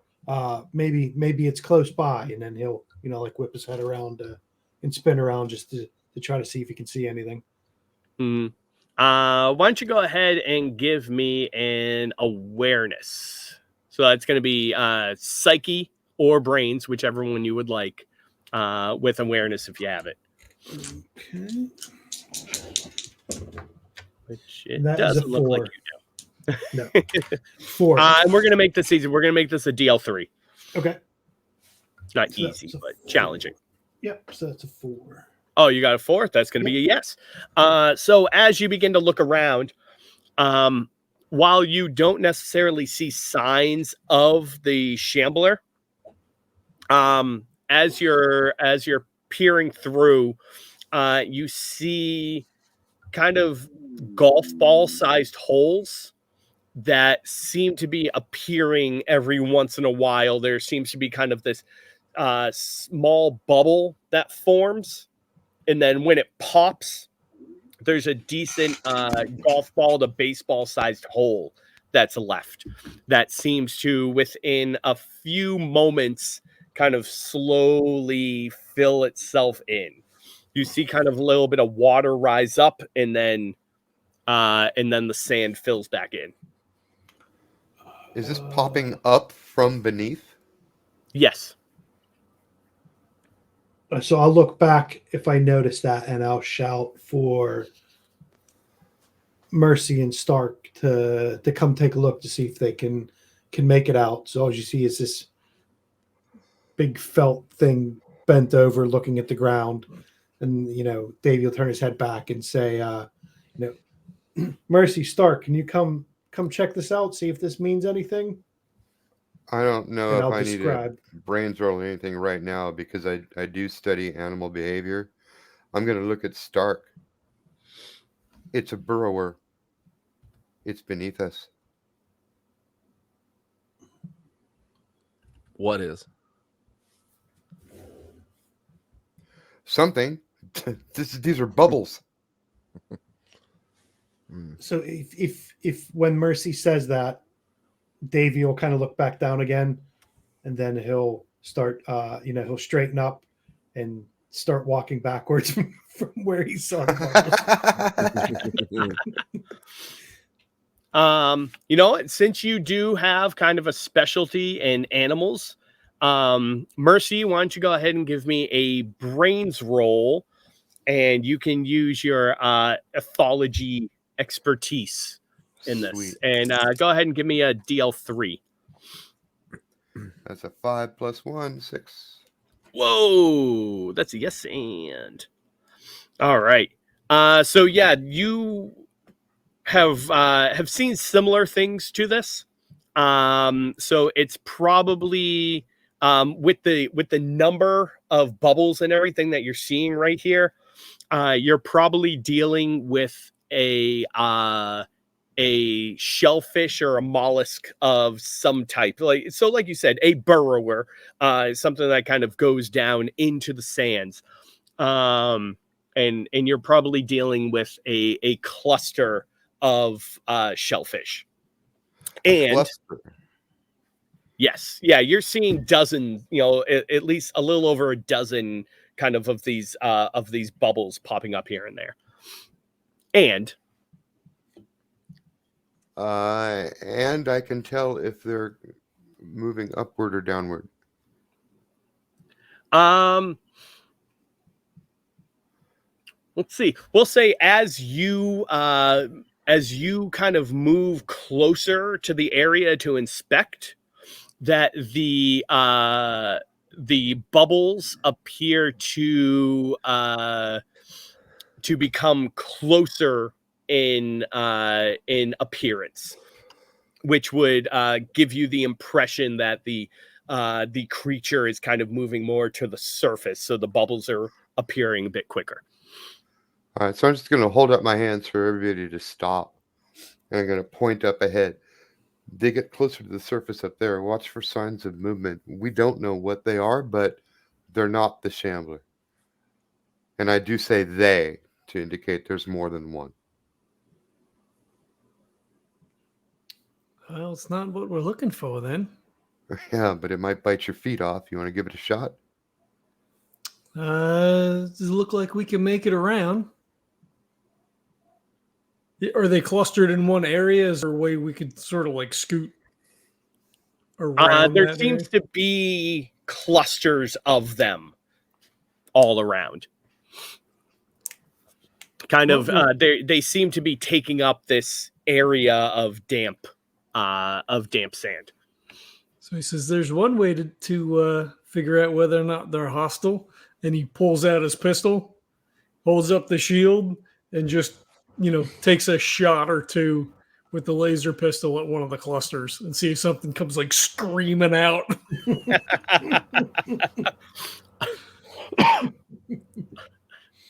Why don't you give me a grace speed of DL2? All right. Let's making this easy for you. And you don't hear it as his blaster goes off, but Mercy's mouth is going, wait, what? It's a 7. And just your right. Yeah, so you hit one of the clusters, and there is a kind of high-pitched screech sound, and you actually see this this kind of tannish, muscular, tentacle kind of pop off out of the sand and like wave around sporadically for a moment before sucking back down. How big is the tentacle? You tell me. What? This is gonna be this is your and. You get to That's do your how big these things are. The size It's of small. a small arm. It's small. It's like 3 or 4 inches, right? Like it's a baby's arm holding an apple. Right. So it's not like they're not giant Well, I guess we don't know that. The tentacle is relatively small. Sounds good. Seems at least to be somewhat maybe not as threatening, although there's a lot of bubbles. I like it. So are the bubbles, are they like obvious to where we can step around them, or is it they come up and then they disappear and they come up again? Like how is that happen? How does that work? If you kind of want to spend the time and observe them long enough, I'm sure that you could probably figure out a decent pattern to them, or at least like where most of them are popping up. But that would take time. Are there any trees in this area? No, you're looking at basically it's a continuation of the area that you're wearing, but going into a more marshy, a wetter area. So you were looking at kind of flat scrub plains going into wetter scrub plains, basically. But everything's still very low lying. Kind of the highest thing that you'll find is like a small bush. Okay. All right. He just says, yeah, I'm willing to wait if you are. That's I mean, that's not that big, it doesn't seem like, but 1, 2, 3, 5. There's a lot of bubbles.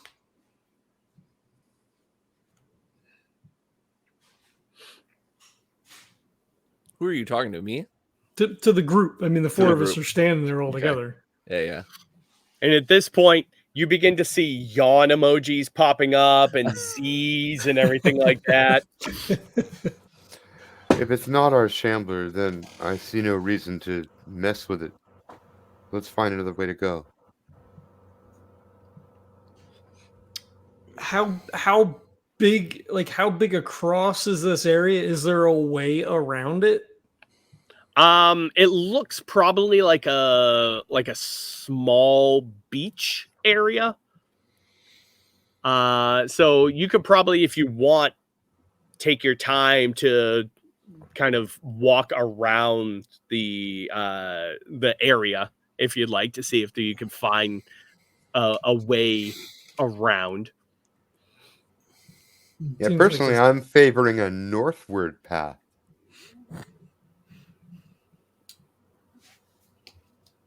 if it gets us around. All right. Yeah, we've got hours. We've got hours anyway. Yeah. So once Davy sees all the yawn emojis and stuff, and as soon as Mercy says to head north, he'll sprint off and start doing, you know, how that run that mascots do. So they're not really running; they run and then hop and spin around, and you know, he's clapping his hands and throwing his arms in the air, you know, waving his arms around. But he's going to go, he's going to go north the way Mercy said, but he's going to jump around and like he's trying to get the crowd cheering. So, you know, he's waving his arms up and down, and he's just going to kind of start heading off north. Right. That's good enough. That's good enough for me. I slap my knees and start following him. All right. So as you begin to all kind of walk, again, kind of a voiceover comes and says, we'll see what the team gets up to next time. And all of your camera lights go blue again. Because they don't really feel like filming you guys go like meh and like walk around. So Come on, they did that on the Lord of the Rings. There's a lot of walking. It was Yeah. a lot of slow walking with trees. So the blue light means it's off. The yellow light means it means that it's still recording footage, Okay. but it's no longer Not live live. streaming. Okay, I had this mixed up. I had it the wrong. Okay, cool, gotcha. Red is record. All right, so yeah, you want to kind of walk around and try to circumvent this area. Yep, I keep my pistol out just in case, like if we're close, you know, because we're not like going, 3 miles north to get around it, right? Like we're skirting as close around to the edge, right? Because we know we're sort of in the area where we want to be. Sounds good. So he has the shield up and less than a mile, maybe half a mile north. But secretly, I think that I secretly think that we are in fact on a perfect path to intercept the Shambler if we just kind of take our time. Yeah. All right. So you begin to just kind of mosey and walk a little bit, and at this point, the show is kind of cut back to like recap footage of other hunts, and there's also kind of other hunts going on at the same time too. So they've cut to those as the four of you kind of take your time of walking. You see the sun kind of slowly beginning to set a little bit. Why don't you go ahead and all four of you give me just general health checks, beta DL3. again, can I add my fortitude? Yeah, sure. Let's do that. Pair of 6s, so 7. Nice. 5. Five. That's a yes, and. Yes. I rolled a 5 and 3 1s, so I'm glad this system is really taking that 5. You're so healthy. He's got to wear that suit all the time. Yeah, no kidding. He should be really passed out by now, but he's doing good. All right. I sacrificed my my charm and my psyche for being able to wear it all day. All right. All right, so yeah, basically the you realize that as the sun begins to set, it's already kind of like a cool, fairly temperate area, and the sun hasn't set completely, but the mountains kind of have the sun go begin to go just a little bit early. Even though there's still plenty of light in the sky, there's some nice shadows that get cast over. So it does start to get a little bit colder, and as you're walking, but all of you are, hardy and resilient people, so that doesn't really bother you all that much. And you all got yes ands, so let's go down the line. Carter, and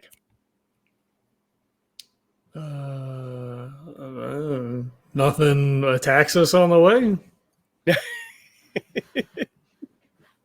sure, why not? Davy. And will be so Mercy said about heading north. This is so, from our health roll. Yeah. Yes. Okay. So Mercy, said about heading north. So that's where Davy sprinted off and started doing the dancing and jumping.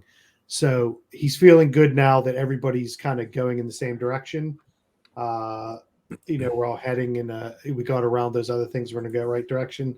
So Davy gets a bit tricky and starts doing like he's running and then he starts doing some cartwheels while he's running. Kick a bit more flair in it when he's moving. Yeah. He started running and doing all that because he saw the yawns. So he throws in a couple, flips and cartwheels while he's running, and he lands him without falling on his face. Nice. Stark.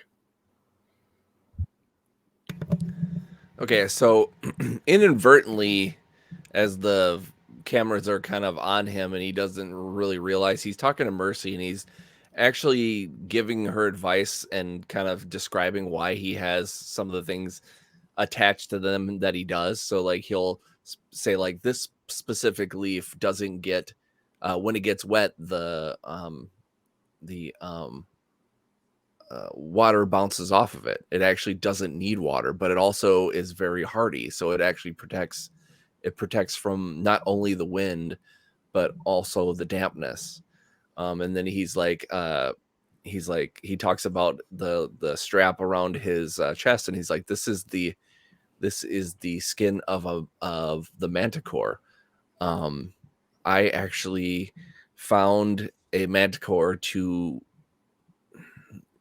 roughly and crudely communicate with, and this manticore actually donated part of his tail to me, and this actually keeps my heart warm. And then he's like talking about like he like points to like his hip, and he's like, this is the dung of the rock, and this keeps me it right here in the spot of my hip. It keeps the joints loose to where even at the coldest of nights, like it will probably be getting here, it keeps me limber. I'm pretty impressed with all of this. And by the way, I haven't been walking next to Stark since the cameras did that thing. So now he's approached me, and I let him. But I was trying not to like appear as though we're hanging on each other's every word. But then actually what he just said made me stop, and I say, is this common among your people? He looks at you almost kind of quizzical, and he says, I have no people. I am what you call a and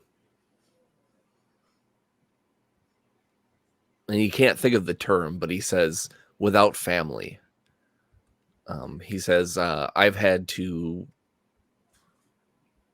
wander myself from village to village to cohabitate, to to be as one, but as also many. So this is me. This won't do. I open up my bodice a little bit and to pull out a medallion and show him this. This is the symbol of my people, Clan Clearwater. We protect the western ranges and maintain the water facility. We're the only thing stand between the barbarians of the west and the civilized. But we know the importance of family. Stark, everybody needs a family. You have to come home with me. That's it. Come on. Stark kind of blushes a little bit because he doesn't really know what to say. So he kind of clears his throat and he kind of stares at the medallion. What's on the medallion? It's a convoluted symbol. I don't know. It looks like snakes having sex or something. And you can't really tell. Okay. He kind of is very wary, but he walks up and tries to touch the medallion, but he doesn't ask you, but he kind of like looks at Mercy like, may I? Yeah, you can touch it. Go ahead. So then he kind of smooths over the medallion with his thumb, and it's pretty heavy. It's made of gold. We salvaged that from one of the ruined cities. And you automatically, when he would say the word gold, it's like he knows a lot of things about the world, but for some reason that word just confuses him, and he stares at it kind of longingly, and he says, family. I'll have to think about that. And in a weird, like,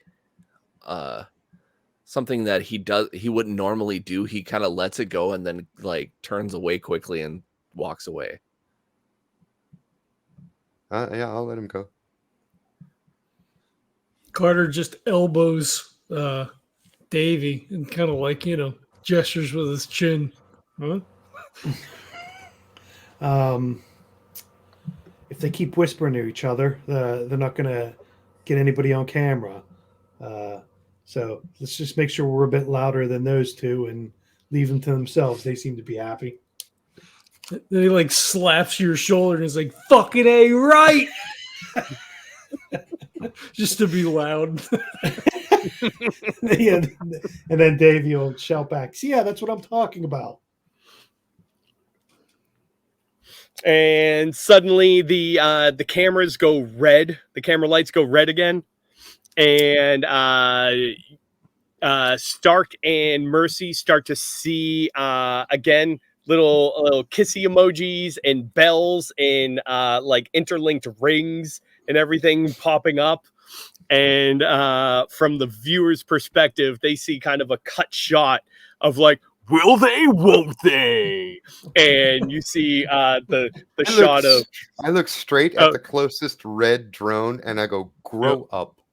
Yeah, and so from Stark, it shows the footage of Stark pulling out the leaf and him being like, this keeps me limber. And then it immediately smash cuts to Mercy pulling out the medallion and being like, you need, and she's like, family. And he's like, it's kind of heavy. And it's like, maybe family. And it's like all that just smashed together, taking their like very kind of like nice, cordial, friendly conversation and turning into something gross and erotic. And Stark doesn't see any of this actually. He actually puts his head down and he walks further than anyone up front. He like just goes past everybody with his head down. And after that, you begin to hear kind of like Mercy, you begin to hear kind of like a boom, boom, boom, boom, and like next to you, there's a little bit of light, and then materializing next to you is a small black box. This is a tribute? It is.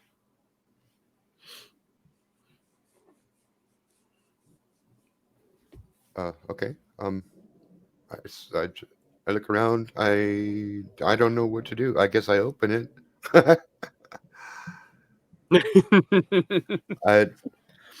You're not going to tell me what's in it? I'm going to tell you what's in You it. tell me what's in it. Yeah. A pair of rings. You know what? I could have gone either way, so I rolled it. It's not exceptional, but it's something good. So I'm going to say it is a vial of like anesthetic. It's some kind of chemical that I can put in my dart. Oh, sounds good. Yeah. Yeah. So it's it turns out that there's basically, it seems like there's two like factions almost that are supporting you at the moment. There's kind of the reality show clickbaity people who are rooting for Mercy and Stark to I don't know what I can't remember what they call that when they Shipping? yeah, they who are shipping Stark and Mercy. But then there's also like the Starksy. female Starksy, there you go. And then there's the like female empowerment group who like Mercy's one of like the first like female hunters to really get out there. There's only been a few before you. And even then, like the ones before have been like let's send an all-female group out there and see what they can get up to, and they get fucking slaughtered. So you're the first one that actually looks like she knows what the fuck she's doing. So it looks, everything about the show, like with all of yeah, I would guess so, because like all the eye rolling and heavy exasperated sighing that I've been doing, it's like everything that's like the corporate sponsor kind of part of this show, I find it ridiculous, and it's impossible. I don't have a high enough charm to hide my revolt, my disgust. Right. All right. So as you have now spent a little bit of time that you've kind of circumvented this this mushy sand area, and the microstorm has now dissipated at this point, but left this entire area just soaked. There's like a thin layer of water sitting on top of the land, and you can see deep pockets of water all just scattered all over the place. And it appears to be very, very close to sunset at the moment, to the point where this entire area is just cast in shadow. And you're only seeing kind of the light pinks and deep purples just on the other side of the mountain. Davy's going to look around and not be very happy that he sees all this water. And he's going to try to see if there's a way he can walk through it without stepping in too much water. But it sounds like there's not too much chance of that. So you'll see he'll do some exaggerated walking, like where he's lifting his legs up really far. But then the more he steps, I guess the bottom of his feet get a bit heavier. So why don't you go ahead and give me a brains roll. And I don't think you have awareness. No. So yeah, this is just kind of a general like perception of the area. So 3. All right. So yeah, you're actually able to find a decent, if you're looking for somewhere that's like somewhat dry area, there seems to be kind of one area fairly close to you that is more dry than the rest. It's still slightly damp, but at least it looks like it'll provide you a little bit of an easier ground. Yeah, so he won't turn into a sponge immediately. So exactly, right. It'll be more like a chamois. Carter just calls out and he goes, "Hey, you're back in your element, yeah?" He sees you like holding your tail up out of the water and like gingerly stepping through the stuff. About what time is it? It's probably a little bit past 5 o'clock at this point. Very close to sunset, and like I said, at this point, the sun is not in your line of sight anymore. It's on the other side of the mountains, and this whole area is just cast in shadow. So after Carter says that, Davy will whip his head around like really angrily, but the fact that he's got a big foam head on, like, so when he whips his head around, it just looks a bit comical. So it kind of takes the edge off of him being mad about me being in You my whip element. around, and the head comes a quarter second after you. Exactly. And then the googly eyes go spinning around. So yeah, so I think. So Todd asked, so it is around, so it's getting closer to sunset than you said, because it was like pink sky. Okay. I didn't think to bring a flashlight. Can we make awareness, like, listen checks to see if we hear the, rustling of, like, a mound locomoting? Sure, yeah. away Why don't you from go the- ahead Does if anybody have anybody like wants? if Go ahead. anybody has like maybe a camping pro kit or a hunting pro kit? No, I have track, Jesse, but I can't remember if that was specifically the mechanic where we did, when we set it up, where you roll a track for the find the signs, because I don't see a track skill.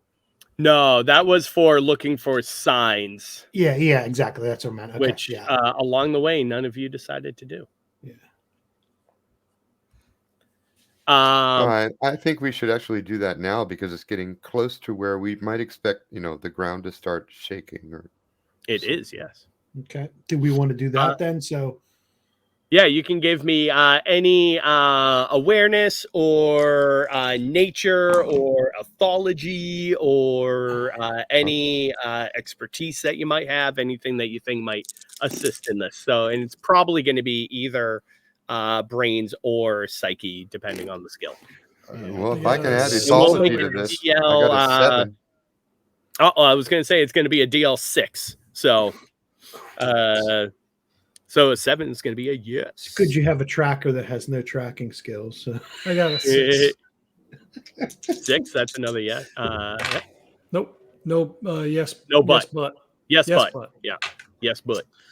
So I roll a 5. So obviously Mercy and Carter. No, but.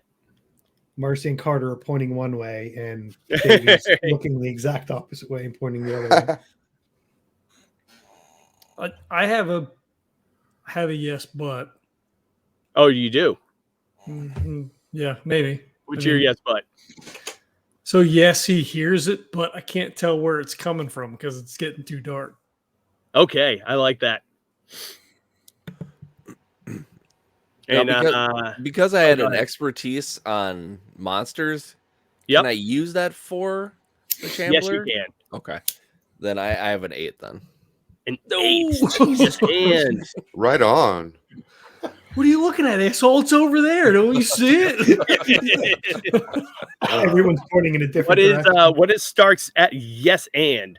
So you actually find a sign of this thing. So it appears as though I'll say your yes is that you actually see signs. You're not exactly sure how old they are. They look somewhat fresh, but not any time within the last few hours or anything like that, but probably within this day or maybe the night before. That there are potential signs of this thing. Probably about 3.5 meters wide, and these long kind of dragging marks moving up and down, moving along this area. So you definitely see signs of it. And Stark actually goes up to where the tracks where it looks like its feet are some kind of a semblance, or feet are that little track or whatever, and puts his ear to the ground like someone would to like a train track, and can faintly, very faintly hear the sound of where it might be going, and it actually kind of pinpoints it. All right. So we had Carter, where you could hear it, but you can't tell exactly where it is. Stark, you know that it does travel right in this area, and you can actually hear its movements. And you can tell that they're faint, but actually very close to you. And meanwhile, Mercy, you got a yes. So Man. you as well can kind of Was what it was a that? deal? I got a 7. It was a DL6, so you got a straight up yes. So you actually can notice that there are signs of this thing as well, kind of traveling in this area. And then Davy, while you weren't able to figure out any signs of it, so you can't find any signs of it, but you do realize that you are actually a lot closer to this thing than everybody else is, because that little mound of dry earth that you had kind of been like, oh man, I'm going up there. You actually suddenly feel a shiver underneath you. And you have accidentally placed yourself on top of the shambler. I'm glad you came up with a butt, because mine wouldn't have been anywhere near as good as that, and I couldn't think of it. So once I start shaking, Yeah, it's a butt because you're standing on the shambler's butt. on its butt. Right? So once I feel the ground shake a bit, I'll look over to everybody, so then Davy's kind of balancing on one leg when he's shaking, when the ground starts shaking, and I'll try to look back to everybody and say, I think you guys may want to get ready, and he'll comically jump up and down on what he's standing on. And at that point, you actually see these vines that are kind of laying down on the surface begin to just rush up, and you see these thick, like 2-foot thick vines just begin to flail all over the place on this thing.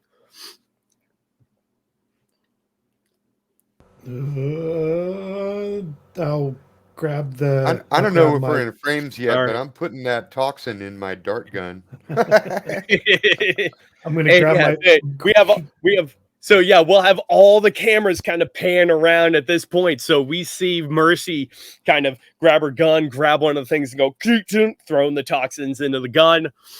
Stark, what do we have? How are you preparing yourself? Stark actually, after Mercy is done kind of loading her gun, Stark actually looks to Mercy and says, can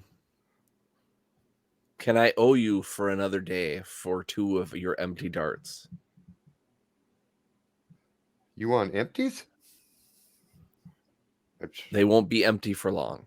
I give them to you. Okay. So then he puts his hypnotize elixir in, and I just kind of made this up, and I didn't even ask Jesse if this was okay or not. So hopefully you're good with it. I got one of those too. I'm Kurt. So I'm good with it. Yes. So.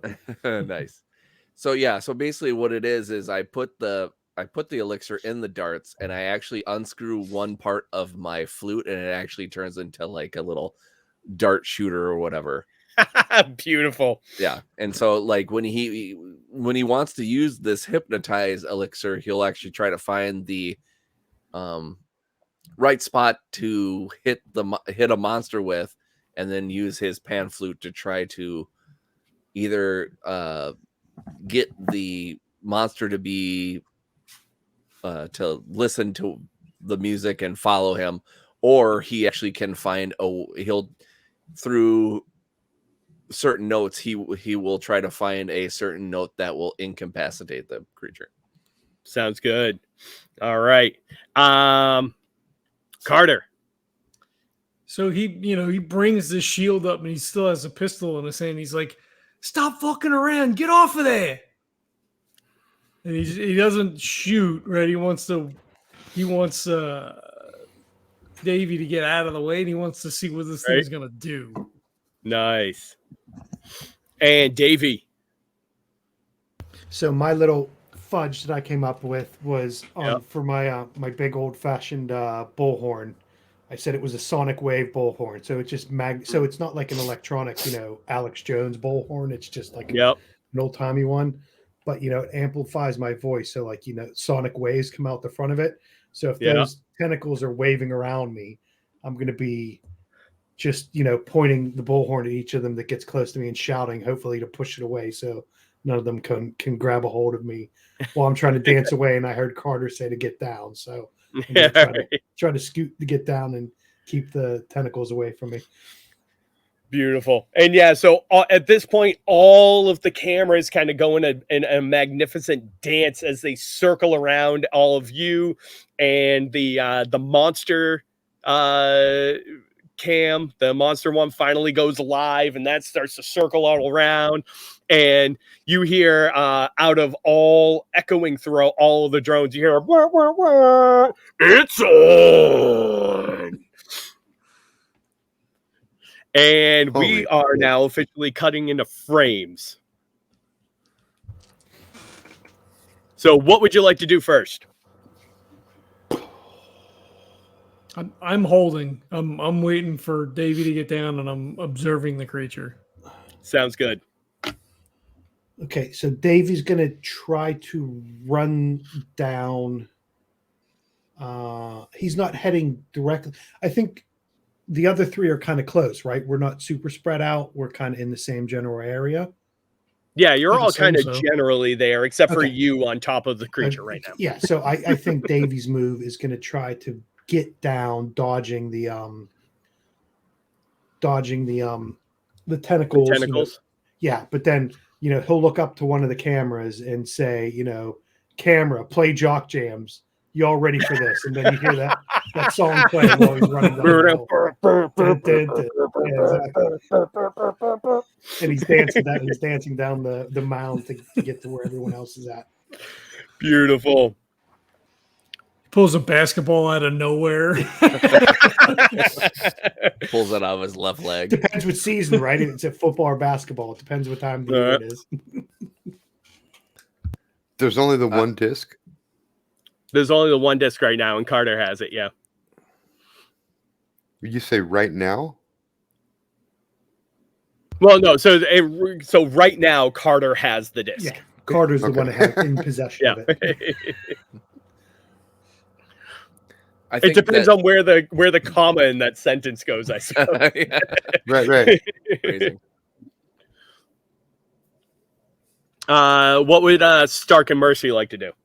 I think that Stark would, from his angle, he would try to study the Shambler and try to see if there is an open spot for that dart.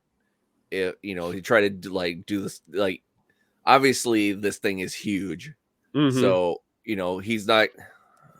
I think he would take the time to study where he's at right at that moment to see if there was something on it that he could use to maybe penetrate with the dart to use that.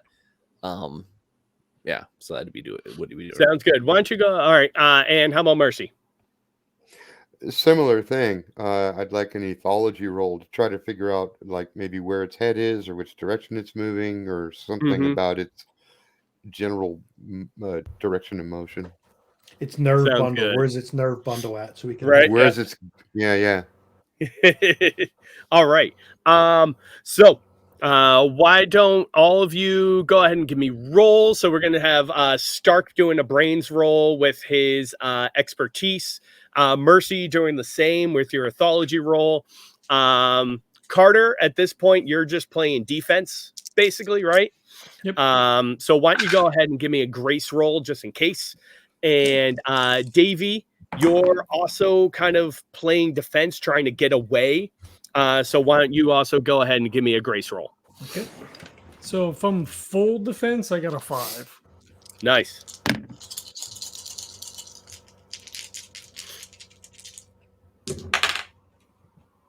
Five.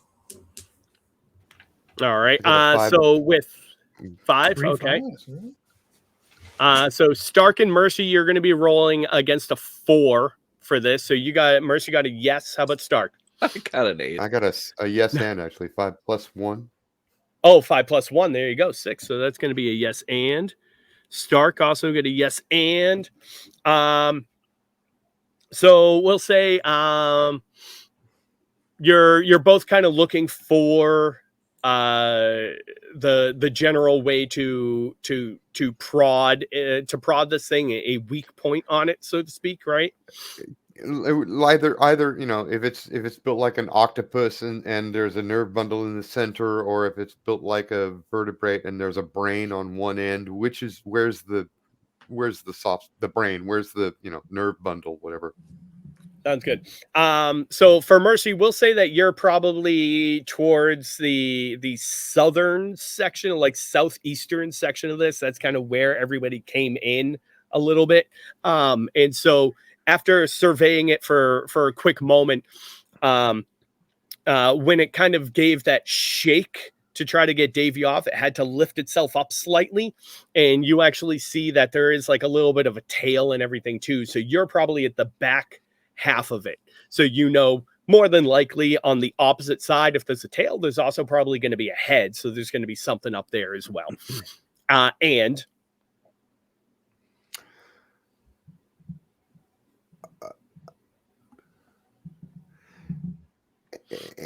it's to the north of us. I was right the whole time. Well, actually, do you mind if I kick an in just in case? Yeah. So you only because it's something that you have kind of led into a little bit with your question of kind of like a nerve bundle or something like that. So that most of the time, if there's a head and like kind of the neck, that there's usually like a little bit of a nerve cluster, especially in creatures like this, and where Davy had actually mentioned kind of like turtles beforehand. So there's usually like on the back of the neck, like a little bit of a nerve cluster that you think might be kind of like a sensitive spot that you can affect. No, Stark mentioned that, Davy. Davy didn't mention that. Stark. Oh, that's right. Stark mentioned it. Yeah, there you go. Okay, cool. I'm going to say that out loud. Probably some kind of nerve bundle near the neck. I'm looking at Stark when I say this. So Stark, especially going off of Mercy's thing. So, you're kind of looking for a way to have it expose itself and things like that. So, probably if you can agitate it, that it, creatures like this, will often, go to strike out. And so if you can, kind of get it to not like you, it might expose itself long enough to expose its neck. And I'm gonna say, and when this next turn, I'm just kind of exposing it, but this next turn I'm going to be using the flute, and I'm actually gonna blow a note that I know that 95% of animals and or humans hate it. That I'm gonna make sure that every single one of the other people that I'm with are gonna be able to, or they're gonna hear me say, "Cover your ears" before I do that. It sounds good. All right. So Davy, you go kind of sliding down the back of this creature, and as it kind of moves, you feel some of the sludge and things kind of begin to slough off of it a little bit, and almost like a what you thought originally as like a rocky surface actually seems to be almost like a little bit of a shell that all of this flora is growing on and is attached to. So it's actually have this like very kind of hard, rough exterior. But as you begin to go down, one of these vines just comes straight from the back of you and just grabs right at your feet, lifting you up almost like between the legs in a very, you're a mascot, very comical style, huh? It hurts like a motherfucker. It feels like you have been split in half as this thing reaches up through your legs. Half the vine lifts you up into the ground, tossing you off of it. So you end up landing in the mud, in like a foot and a half of water, soaked, sludged, and you have actually taken 3 grace damage. So I had 3 grace, but then I had a bonus. There was a +1 for the scout character. So Okay, that's there you 4. So that drops it down to 1 then, right? To Do you 1. have any Yep. armor? No. Okay. Hey, wait a minute. So you rolled a 5, I rolled a 9. So Okay, so I'm down to 1 Okay, grace. so he goes like, is it obvious that he's hurt? Did he like land like wrong, like a wrestler tumbling over his oh neck or yeah, some absolutely. shit? Yeah, you Yeah, know, he like didn't- he when didn't you're take- he wrestling, didn't you'd be take like, the- oh, yeah. he wasn't supposed to land like that. Yeah, if Yeah, he he was a goes, like, wrestler, he didn't take the flying- bump yeah. very good. Exactly. Yeah, he goes flying up in the air. Like this tentacle lifted him probably about 10 feet up, and then like when it stopped its movement, he went up probably another 8 or so feet and just like arcing and then slamming down into the mud. So Oh from my a God. mechanic standpoint, so I've lost a lot on that hit, but I forget you have to be to 0. You have to hit 0. Yeah, so you're So at 3. 1 right now. Yeah. Yeah. So not just one stat; it's on different ones. Yeah. Oh yeah, Okay. you have to, in order to die, you have to hit 0 on all 3. Like, 3 stats. lucky you're wearing that fucking suit, huh? So Davy shouts that I guess I won't be Imagine if sneaking your up on previous anything. character was doing this. So I'll shout, it's a good thing I don't have to sneak up on anything now after that. Not that we could sneak up on this thing. All right. Next frame. What are you 4 doing? So we kind of already know, Stark, you're going to be kind of attempting to lure it out with your maniacal flute. I'm shooting now. Now I'm a little spooked. That looked like it fucking hurt, and I don't give a shit now. Yeah. I was going to prepare a shot, but as soon as I saw Davy flip ass over tea kettle, I probably cringed visibly. Like the cameras saw me just fucking in empathy with him, and I'm now running to him. He's hurt. Nice. All right. Davy, what are you doing?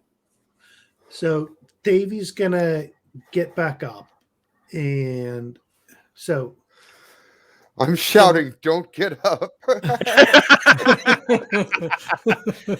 but from a mechanic standpoint, You just took 3 hits. I'm picturing fucking torn ligaments, broken bones. Oh yeah. Okay. So I was just trying to think. So it's the three different skills, and then you're down. But I'm still injured if it's right. Is that? I mean, you're like technically you're fine, but you just took a huge hit. Okay. So Like Probably you got a couple probably, of yeah, broken ribs. yeah, exactly, yep. So Davy will struggle to get up, and he'll kind of you'll see him kind of wobbling back and forth, and obviously his suit soaked up a whole bunch of the water he fell into, so he's not looking very good. And he'll see Mercy come running over. I'm reaching into my backpack as I come over because I've got medical gear. Okay. But I'll say, Davy will shout, "Don't waste it yet. Don't lose sight on what this, a shot on this thing. I'm fine for the moment. If I need you, I'll shout again, but don't waste your time. Let's get this thing." So obviously Davy's a bit banged up, but he also doesn't want everyone to lose focus on what we're here to get. So I am pretty banged up, but I'm not down or anything. So I'll shout to Mercy, thanks, but hold that until I'm a bit worse off. I'm sure it'll be more worse coming soon. Let's get this thing. Okay, but we're in frames. Are you doing an action? Would me be getting up be part of that action, or No, that's kind of Because I also need narrative. I also need to ask Jesse, does it take me a full round to reach him? Or is he close enough so that I could reach him and start slapping some Yeah, I we'll can say do he a landed. mend. He I mean, landed. if I He landed. He landed close enough to you that you could have, like, as you saw him arcing, started running over, and by the time you get all your stuff out, you can kind of run over to him and Okay. give him. Well, so if Mercy's that close and she's determined to help, my action will be to get closer to Mercy. So, we can hurry up and get whatever Mercy wants to do done, and then get back into the fight. Because Sounds Davy good. was just going to start charging at it again, but now that Mercy's running over, he doesn't want Mercy coming running after him, and then he runs away no, from her. and okay, and as you try to stand up, my hand holds you there, and I'm like, one more hit like that, and you're dead. Okay. Fucking stay still for a minute. As long as it's a minute, I'm with you. So then, yeah, I'll go ahead and wait. Okay. All so right, I'm my role this turn will be amend. I'm gonna try. Yep. I do have, and this is the way that I've kind of built my armor too. It's a stretch fabric that's a nano mesh, so it's part biological and part, like, I don't know, titanium or chromium or something, right? And it's stretchable, so that I wrap it around my body over and over again like a mummy or whatever, and it forms an armored layer.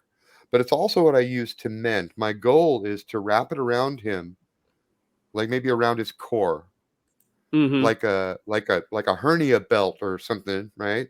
So that it'll give him 2 grace back for Sounds 2 good. rounds. Yeah. If So I we'll make say the roll. that we'll say it's probably like the way he landed, he probably screwed up his hip and knee and everything, and like his knee's kind of slightly dislocated. So if you want to wrap that all around like his leg and everything, they'll kind of hold everything tight into place, and he'll be able to get back in there. Okay, so I know there's combat going on, and that probably happens faster than this. But what's happening over here is I'm doing a mend roll on his leg. Sounds good. So Stark, you're going to kind of run up towards the front of this thing in order to try to play your dissonant sound. Yes, I am. And then Carter, you said that you're letting out on the thing. So what are you shooting it with your pistol, using the the baton? What are you doing? Yeah, he's not getting that close. it just crushed Davy. So he has a pistol in his hand, so he's just gonna shoot it. Sounds good. Where are you shooting it? I don't know that I heard anybody say anything, so he's just shooting at it in general. He's not trying to pinpoint anything. Right. Like, he just watched Davy go flying, so he's like, "Oh shit!" Yeah. All right. So Stark, why don't you go ahead and real quick and let's see. What can we do with this? How about animal training? Let's do that. Okay. Sounds good. We'll do a brains with animal training. That is another 8. Oh, geez. Here, Shambler. Here, Shambler. Right? Get those. Make sure you have those dice somewhere, and you get them on your mantle. It's my wife's dice, so Midwest Resin Geek on Etsy. So yeah, a pair of awesome dice that are rolling like crazy. No lie, I'm getting all these 6s. And how about Carter? Oh, I didn't roll yet. 7, sir. Oh, that's also a yes and. I'm telling you now, I'm doing 2 damage.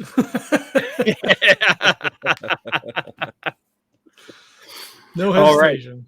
Right. Okay, so yeah. We'll say as the 2 of you are kind of far enough away that these vines start beginning to kind of flail around, but they can't reach you entirely. And Stark, as you begin to kind of turn around and you play a few notes and you finally hit that one, and you see almost right in front of you the head of this creature that's probably about 8 feet wide kind of lunges out at you, and it looks almost like a snapping turtle. But when it opens up, you see about 5 rings of teeth that go down this thing's neck. And it kind of snaps right in front of you, about 3 inches away from your face. And you're like, ah! And all of a sudden you just hear as Carter lays full auto of the pistol out, and you just see clink, clink, clink, clink against the shell.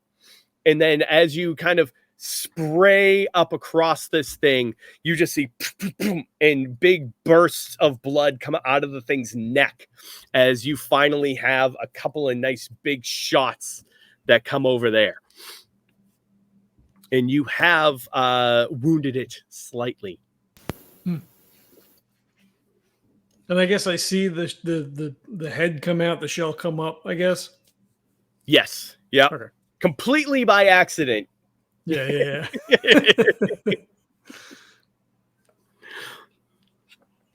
And meanwhile, in the background, Mercy has wrapped up Davy, and now you're this weird amalgamate of a crocodile mascot with this kind of black bandage around your leg. And you begin to see, you begin to see like angry faces and everything. No, it's actually like a pretty it's almost like an automatic thing that you can do. It's a class ability. That ability, yeah. Yep. Okay. Yeah, so that ability just kind of allows you to do that. All right, so we've lost Kevin, but that gives him 2 grace back for 2 frames, right? I think. Yes, correct. Yeah. Oh, fuck. You know what? Well, I don't know that it would have mattered. I probably should have used my defend on him. What do you mean? I have defend, so it's a +1. I have defend a +1, increase one ally's defense by 1. I guess it would have mattered. Mm-hmm. Because it was like 9 to 5 or whatever. It wouldn't have made a difference. Well, so you have, well, all right. Well, here you go. You have all 3 of these abilities. Yeah, I could use the focus to deal another harm. You could. Yeah, let's do that. Okay. That last shot. I forgot I had all that stuff down there. You do. All right. So as you so we'll say as Carter, you kind of go spray you, so like you're like and you finally you see and a big burst, several bursts of blood come from this thing's neck, and you hear a come from it, and it starts coughing. It's a smoker.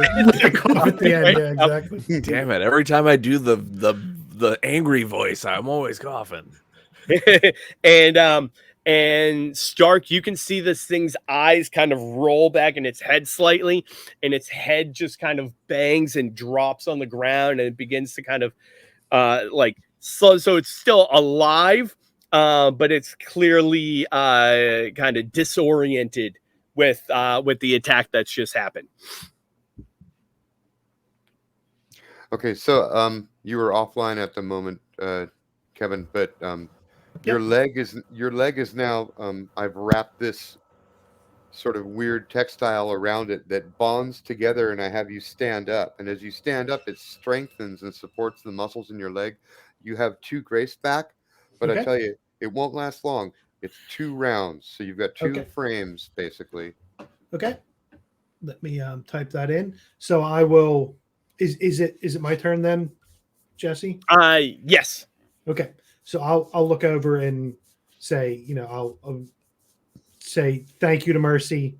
I'll take in all that information she gives me and says, if this goes much longer than this thing will keep working, then we may be in bigger trouble than we think. So I'll take my chances. So I'm guessing Carter hit it somewhere and it reacted.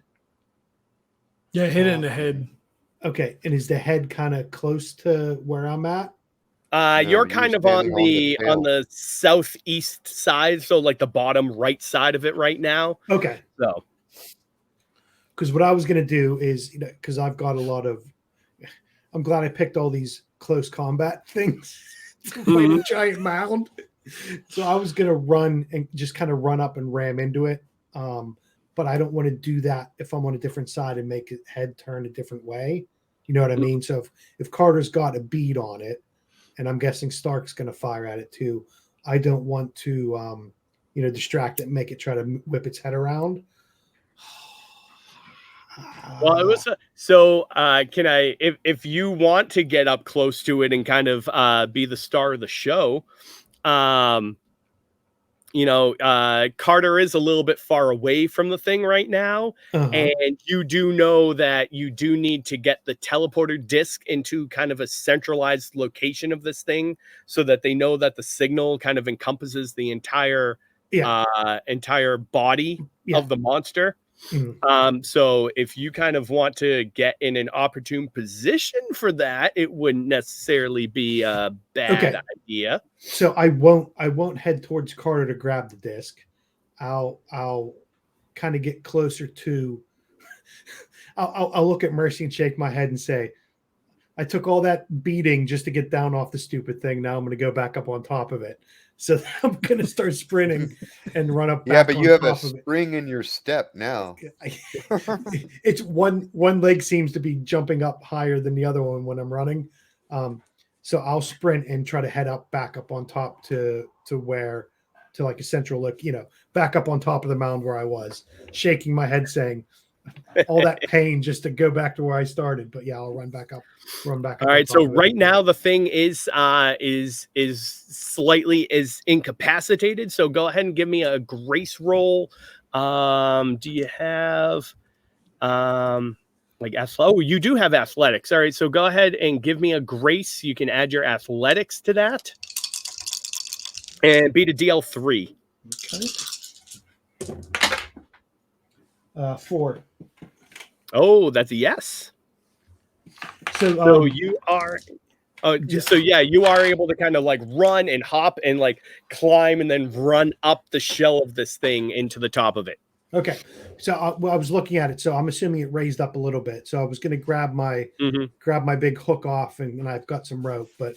Perfect. Yeah, you can absolutely do that. Okay. Just to make sure I get a good footing on it and get myself up quicker. So I'll throw the hook up to the other side. Hopefully it hooks onto something, and I'll, while I'm running, pull myself up so I get up a bit quicker. Perfect. And I assume you're yelling for the disc while you're doing all this? Yeah. I told Mercy, you patch me up to send me right back where I was, and then I'll shout over to Carter. When I get up here, fling that thing over to me. I was going to say boomerang it over to me, but I don't want to be stereotypical of the accent. So you're basically like, I'm right under the basket. Give it here. Right? Yeah. Well, you wouldn't want him to boomerang it to you because then it would just come back to him and you wouldn't get it. So. Exactly. All right. So next frame, you have a moment. The thing is temporarily incapacitated with the shot that Carter has given it. Stark, you've kind of brought the neck out. You slammed it with the neck with the nice hidden kind of the nerve clusters that Mercy had pointed out earlier. So at this point, the thing is kind of unaware of what's going on, dazed and confused and everything. So you have a moment. What would all of you like to do? And we also have Davy on top of the thing right now. I drop my shield and pistol. I whip the thing out of my pack and I chuck it to Beautiful. Davey. Mercy.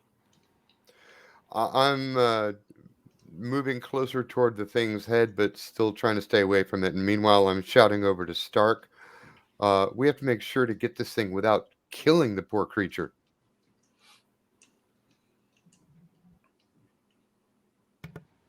So then Stark would... What? No, okay, so... just because I get lost sometimes when everything's going on. So the thing was in front of me. It tried to snap at me, and then it got kind of incapacitated. So like, correct. I want to know the logistics of everything. So if I were to try to get, its neck is exposed, but the part that I'd actually want to get the dart exposed to or into or whatever, Mhm. Where do I have to go to get it there? What are you trying to do with the dart? I was just gonna try to lodge it into it so I could use my flute to lull it to sleep, basically. Yeah, we'll say you kind of have to get that into like the side of the head where like the ear would be, or only so you can get some bone conduction of the sound in there. Okay. So as long as you can get it into like the side of the head, that should be fine. Okay. So from where I'm at, do I have to move and then wait till the next round to? No, you could definitely kind of like pull that out, move, and then slam it in. Okay. Yep. I think that's what I would do then. All right, sounds good. So that's going to be base. And let's check in on Davy too. What are you doing, Davy? I'm kind of assuming you're waiting for to catch the disc and then slam it down on the creature. Yeah, but I'll try to get a good base. I'll keep my feet spread, make sure I'm not, going to fall off. I've got a good solid footing on this thing. Mm-hmm. I guess, I've been on top of pyramids before, cheerleader pyramids. So I'm making sure I keep my balance straight so I don't fall off. When Carter throws it and I fall off and can't catch it. So I'm just trying to keep my balance, keep my weight distributed. So I'm right on top of it. Beautiful. All right. So Stark, this is going to be really easy because the thing's not moving at all, really. So that's going to be a DL2 for you to kind of try to run up and slam this into it to prepare for your to lull it to sleep, to hypnotize it.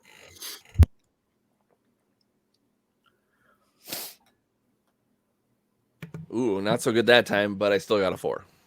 Hey, there you go. That's still a yes and. So you are actually able to run up and get it into a very opportune place where you know that it will conduct the sound and all the vibrations well enough. And I don't, and it's still basically stunned. It doesn't like notice it, so it wakes up and it's like, like beautiful. It affects them that way. I like it. Carter, why don't you go ahead and give me a grace roll to see if you can frisbee toss this thing well enough to get it to Davy. Davy, you are going to be giving me a grace roll in order to receive this. Can I add my athletics? And, I mean, frisbee is an athletic sport, right? Yeah, you know what? How about this? We're gonna pull in some stuff that we don't usually pull in. Why don't you? I will give you the bonus if you can give me a character development scene of why this would come into play. I'm throwing a frisbee. what from your past has done this?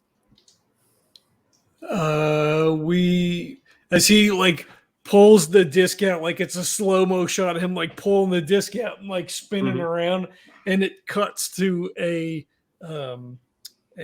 frisbee golf chain, and you just hear ting as it like hits the pole and hits the chain, and you hear like a shout come up, and the camera spins, and it's Carter and 3 other guys on their team, like all jumping up and down, and they're like, you guys win.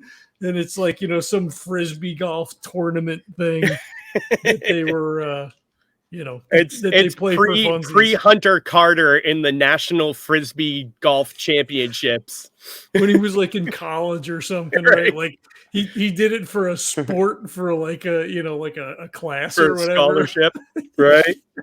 Beautiful, I love it. All right, 21-15 world champion. Right, yeah. Oh, I'm glad you gave it to me. I got a 6. Oh, there you go. Very nice. All right, so your disc throw seems to be right on target. Davy, why don't you go ahead and give me a grace roll to see if you can catch it. And I'm actually, from what you mentioned before about the cheerleader pyramid and everything, we're going to say that you get a mental cutback from the last game that you were in when you actually got fired as a mascot, because there was supposed to be this scene, this halftime show where the punter kicks a ball while you're at the top of a pyramid and you're supposed to catch the ball, but you ended up missing it and you got fired and you miss and it destroys the whole the whole thing. The whole cheerleading pyramid falls apart. And you've been training almost every day, just catching random shit. So I'm going to go ahead. You can go ahead and give me an extra D6 on this roll.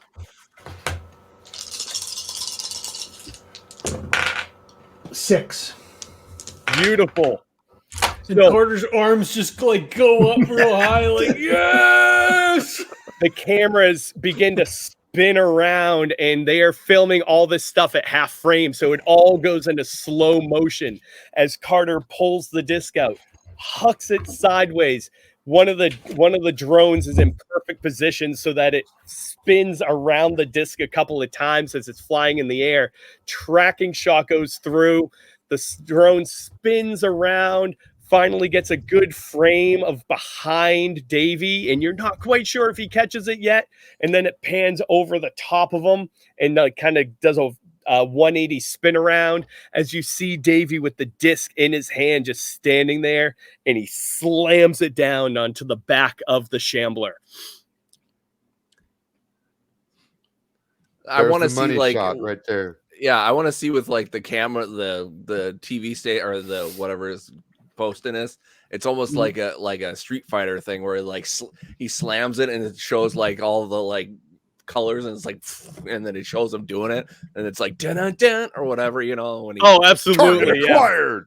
Yeah, exactly. Yeah, they have a bunch of animations that go off with it on the screen where there's like a blast effect that comes from the bottom of it and a big alligator jumps across the screen.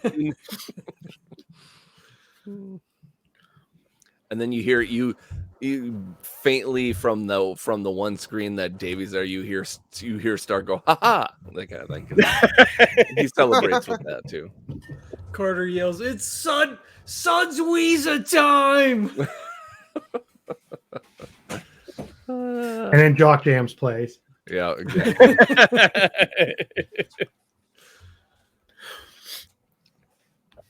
All right, and now you feel the thing, Davy, below you begin to kind of lunge up again, and you see the tentacles had kind of begun to lay limp a little bit, and they begin to spring up and start to move around all again. After I slam the disc down. Yeah. You got a key in the code or something, frame? If I remember from the last game. Oh. Yeah, you didn't win you haven't won just yet, Davy. So Not quite yet. Davy will start shouting, "What's the code? No one told me the code. Is there a code?" Go ahead and give me a quick brains roll.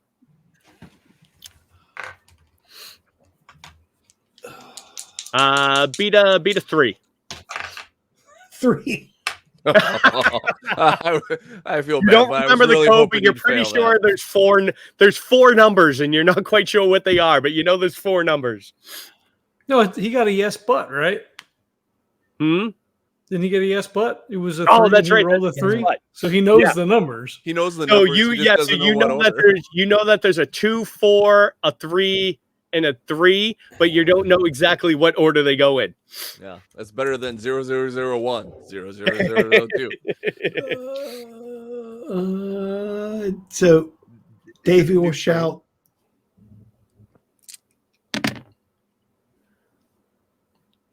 is it a new? No, I think this was my. I don't. Is this a new frame, Jesse, or are we still in the old frame? New frame? Yeah. So Davy will shout, does anybody know the numbers? I've got the numbers. Do you know what the code is?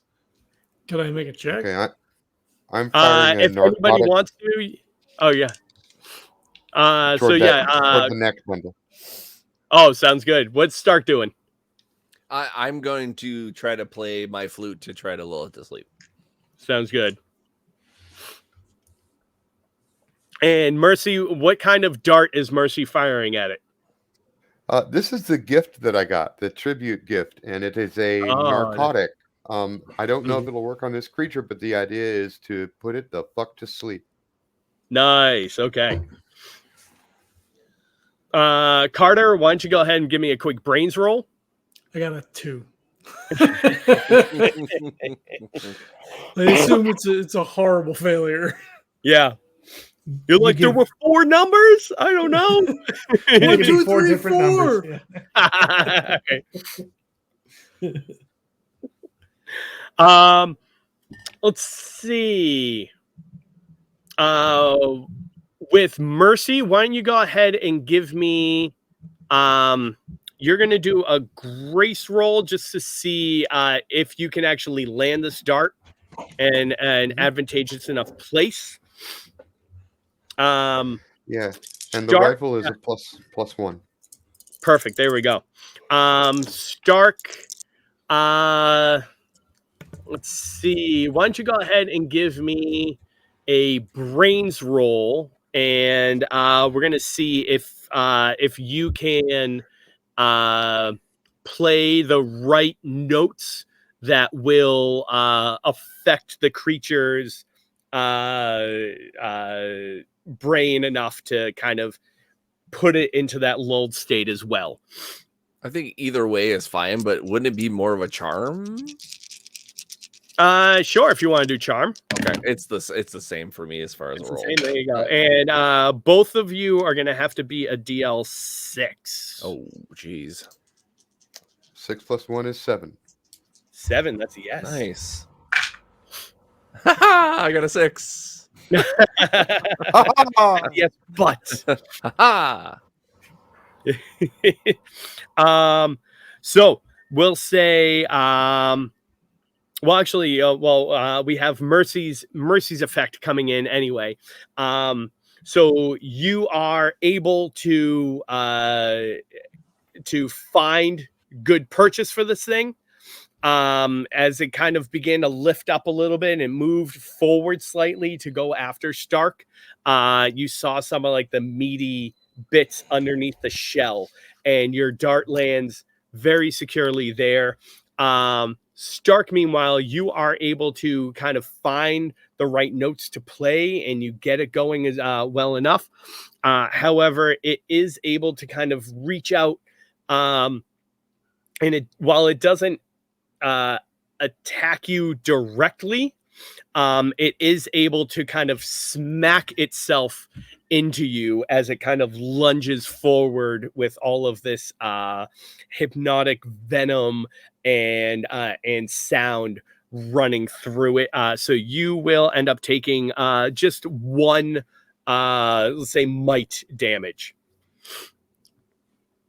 Sounds good. And when that happens, I shout out, Stark! And it does seem to be kind of lulled for the moment, at least.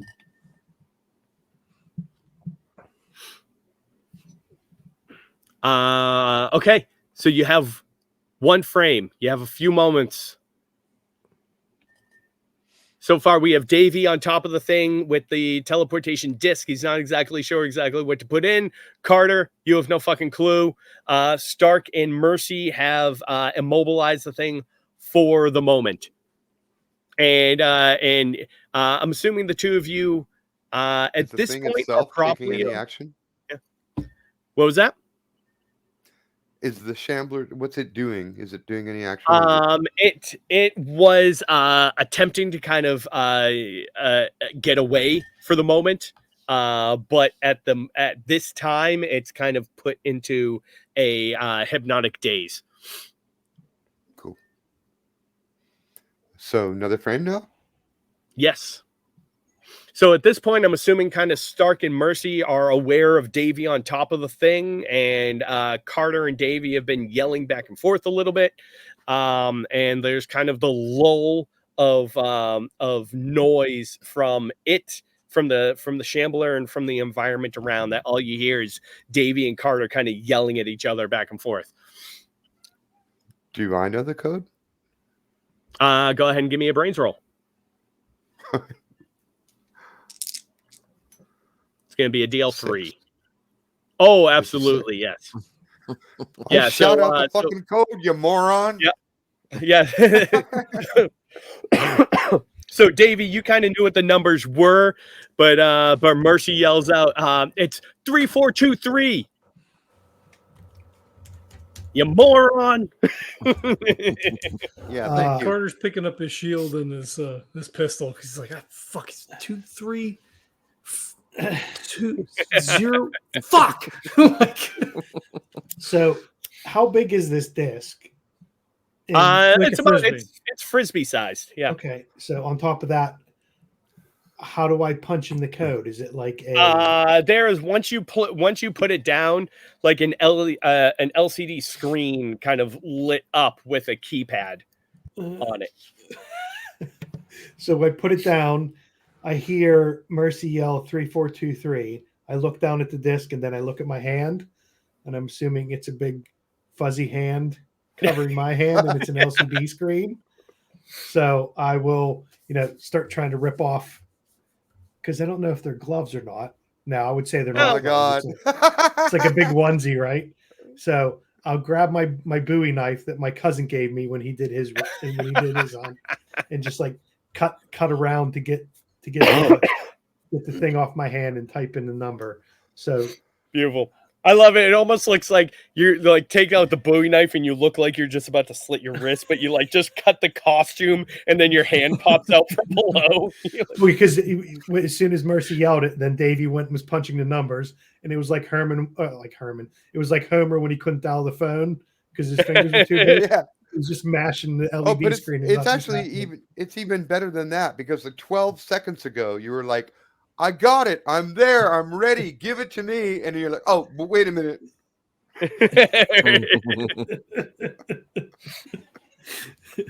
So I'll mash my felt hand on it, not work. Then I'll take the Bowie knife out, cut off the thing, and then I'll punch in the numbers.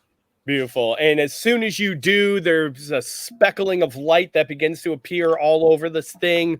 And eventually there's kind of a flash of light as this entire thing disappears, at which point Davy falls 25 feet down and splashes. Oh, I was going to say, do I disappear with it or not? I'm gonna.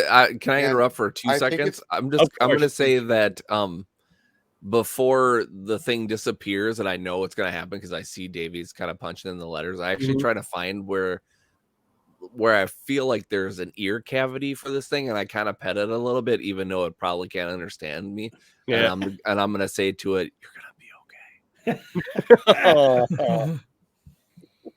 I fucking hope so. While Davy's falling, he'll shout. Was it a punt or a field goal? We said a field goal, right? It was a punter, so it was like a halftime. It was like it was a halftime show type thing. So then, so Davey had the flashback before about catching it. Now he's having a flashback of missing it. So while he's falling, you hear him shout, "Stupid friggin' kicker!" and then he's falling down. It would say your camera kind of follows you down, and it does that like almost Wile E. Coyote shot where like you're falling down, and so the camera actually juts up to make you look like you've fallen farther than you have. Yep, and they play the sound effect of the. And then there's like an animated poof of right. Yep.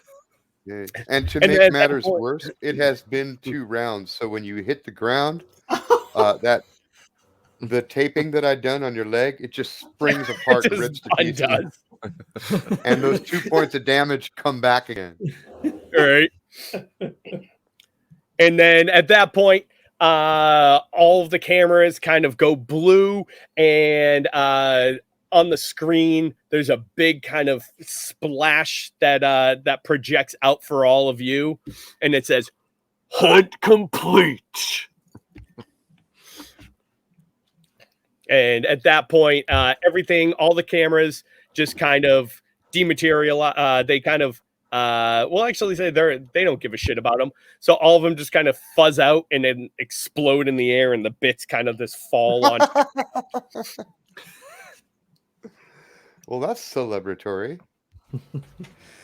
Drones are cheap, I guess. Hey, mate, you doing okay over there? It was good. It was a good catch. And Davy kind of turns over, and his suit's completely waterlogged now and covered with mud. And he'll look up and say, "That was a good throw." And then he'll kind of turn his head a bit to Mercy and say, "That was a good remembering the number." And then he'll just his head will fall back and he'll go, "Oh," and All he'll right. let out a big sigh. And I'm already moving toward you, so I catch your head when it falls back, and I'm starting to tend your wounds because I'm going to make sure that you're bandaged up. I'm going to lean forward and say, "I'm sorry I called you a moron." I deserved it. Oh man, you are so lucky that the cameras are off and all the Starsea fans don't see this.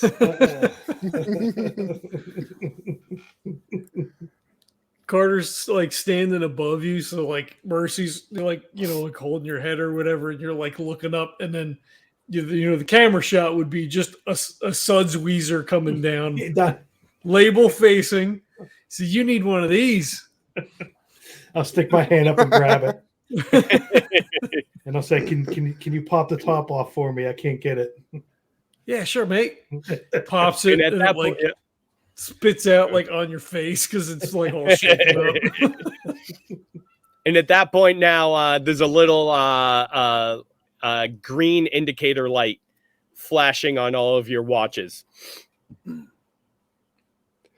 right. Well, I shoot him full of some painkillers and clean up his wound a little bit, and then we're ready to go.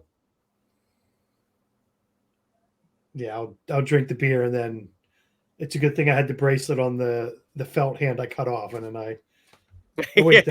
I still can't touch it with the other one. So I'll reach my arm up and say to Carter, can you push that button for me? Sure thing. Oh yeah, because now you're mixing alcohol and painkillers. You're gonna be feeling fine. Yeah.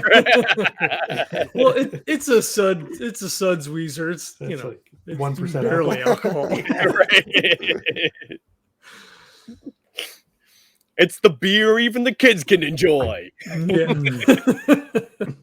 30-pack for $5 or whatever Yeah, the fuck it is. Once once everybody has hit their bracelets and have kind of gone away, Stark will kind of hang back a little bit.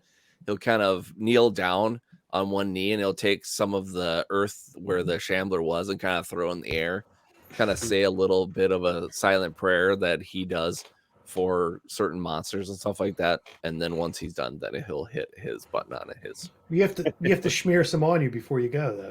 Oh yeah, exactly. I tuck it under my little leather bustier or whatever I have there.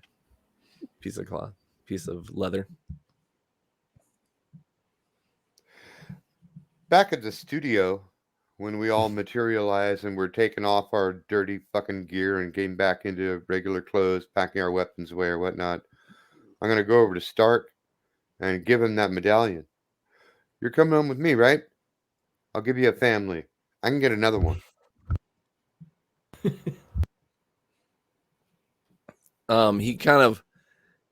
He looks at it. Come on, you're a smart guy. You're compassionate. You're thoughtful. You've got tech I've never seen. I think you'd be pretty useful.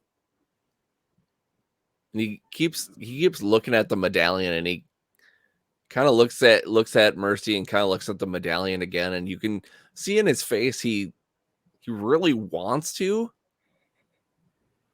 but for some reason he holds back. He politely hands it back to Mercy, and he says, "You've been very kind to me, and for that I do appreciate it. Maybe one day I can find that family.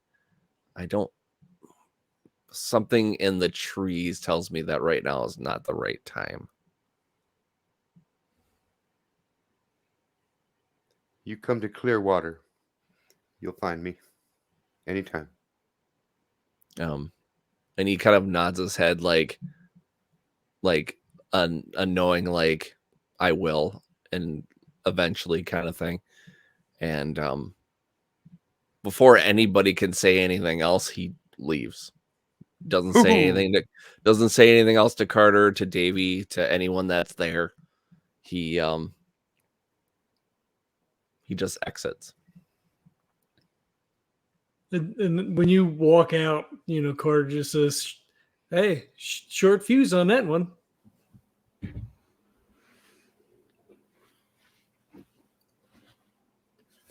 Oh, he'll come around.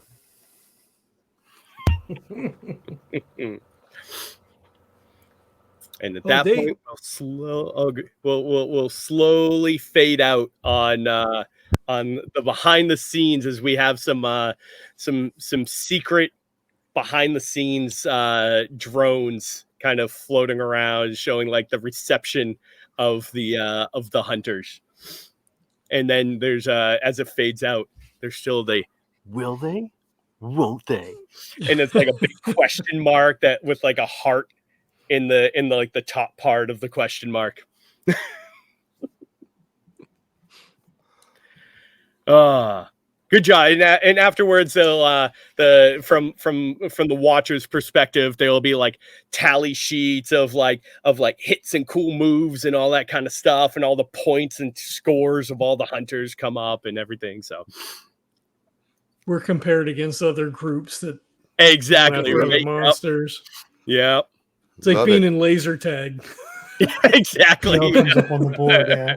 Yeah, they have to have the hunters after show where they're like, "Oh, this team did this, but this team did it better." Talking monsters. Yeah, exactly. Good job, and guys. We did it in one session. Yay, we did it. We still haven't made monsters fight each other though. That's gonna happen once a couple of monsters get fought. Then we'll do that. There you go. Okay, all right, there you go. There you go. That's a whole session. Yeah, you got to get the Godzilla first, and then you get the other ones, and then you get them right. fight. Exactly. Exactly. Yep. You're gonna have to do a little prep for that, because like Stark and Mercy are gonna form like a protest organization to protect the Russians. Right. So real quick, for anybody who doesn't know, we just did a game of Megamon, which is based in the core system of Todd's developing. It's a giant mashup of a bunch of different systems of the DayTrippers for the world generation, and a lot of the quest generation as well. Monster Hunt for the monsters and everything like that, and the hunt mechanics. And we're also eventually going to be pulling in a lot of the other systems, like Welcome to the WWA. I'm hoping to get some COREthulhu in there. Eventually, with the more advanced hunters, I want to get some of the runner mechanics in as well. So we're looking to basically pull any of that in. So if it sounds fun to you, if it's something that you want to play, if it's something that you want to watch, whatever you want, give us a hit. Go to Legends of Tabletop on the Twitter or Facebook or anything like that you want. Shoot us a message to see if it's interested in something that you want to play. So until next time, go hunt. Hey.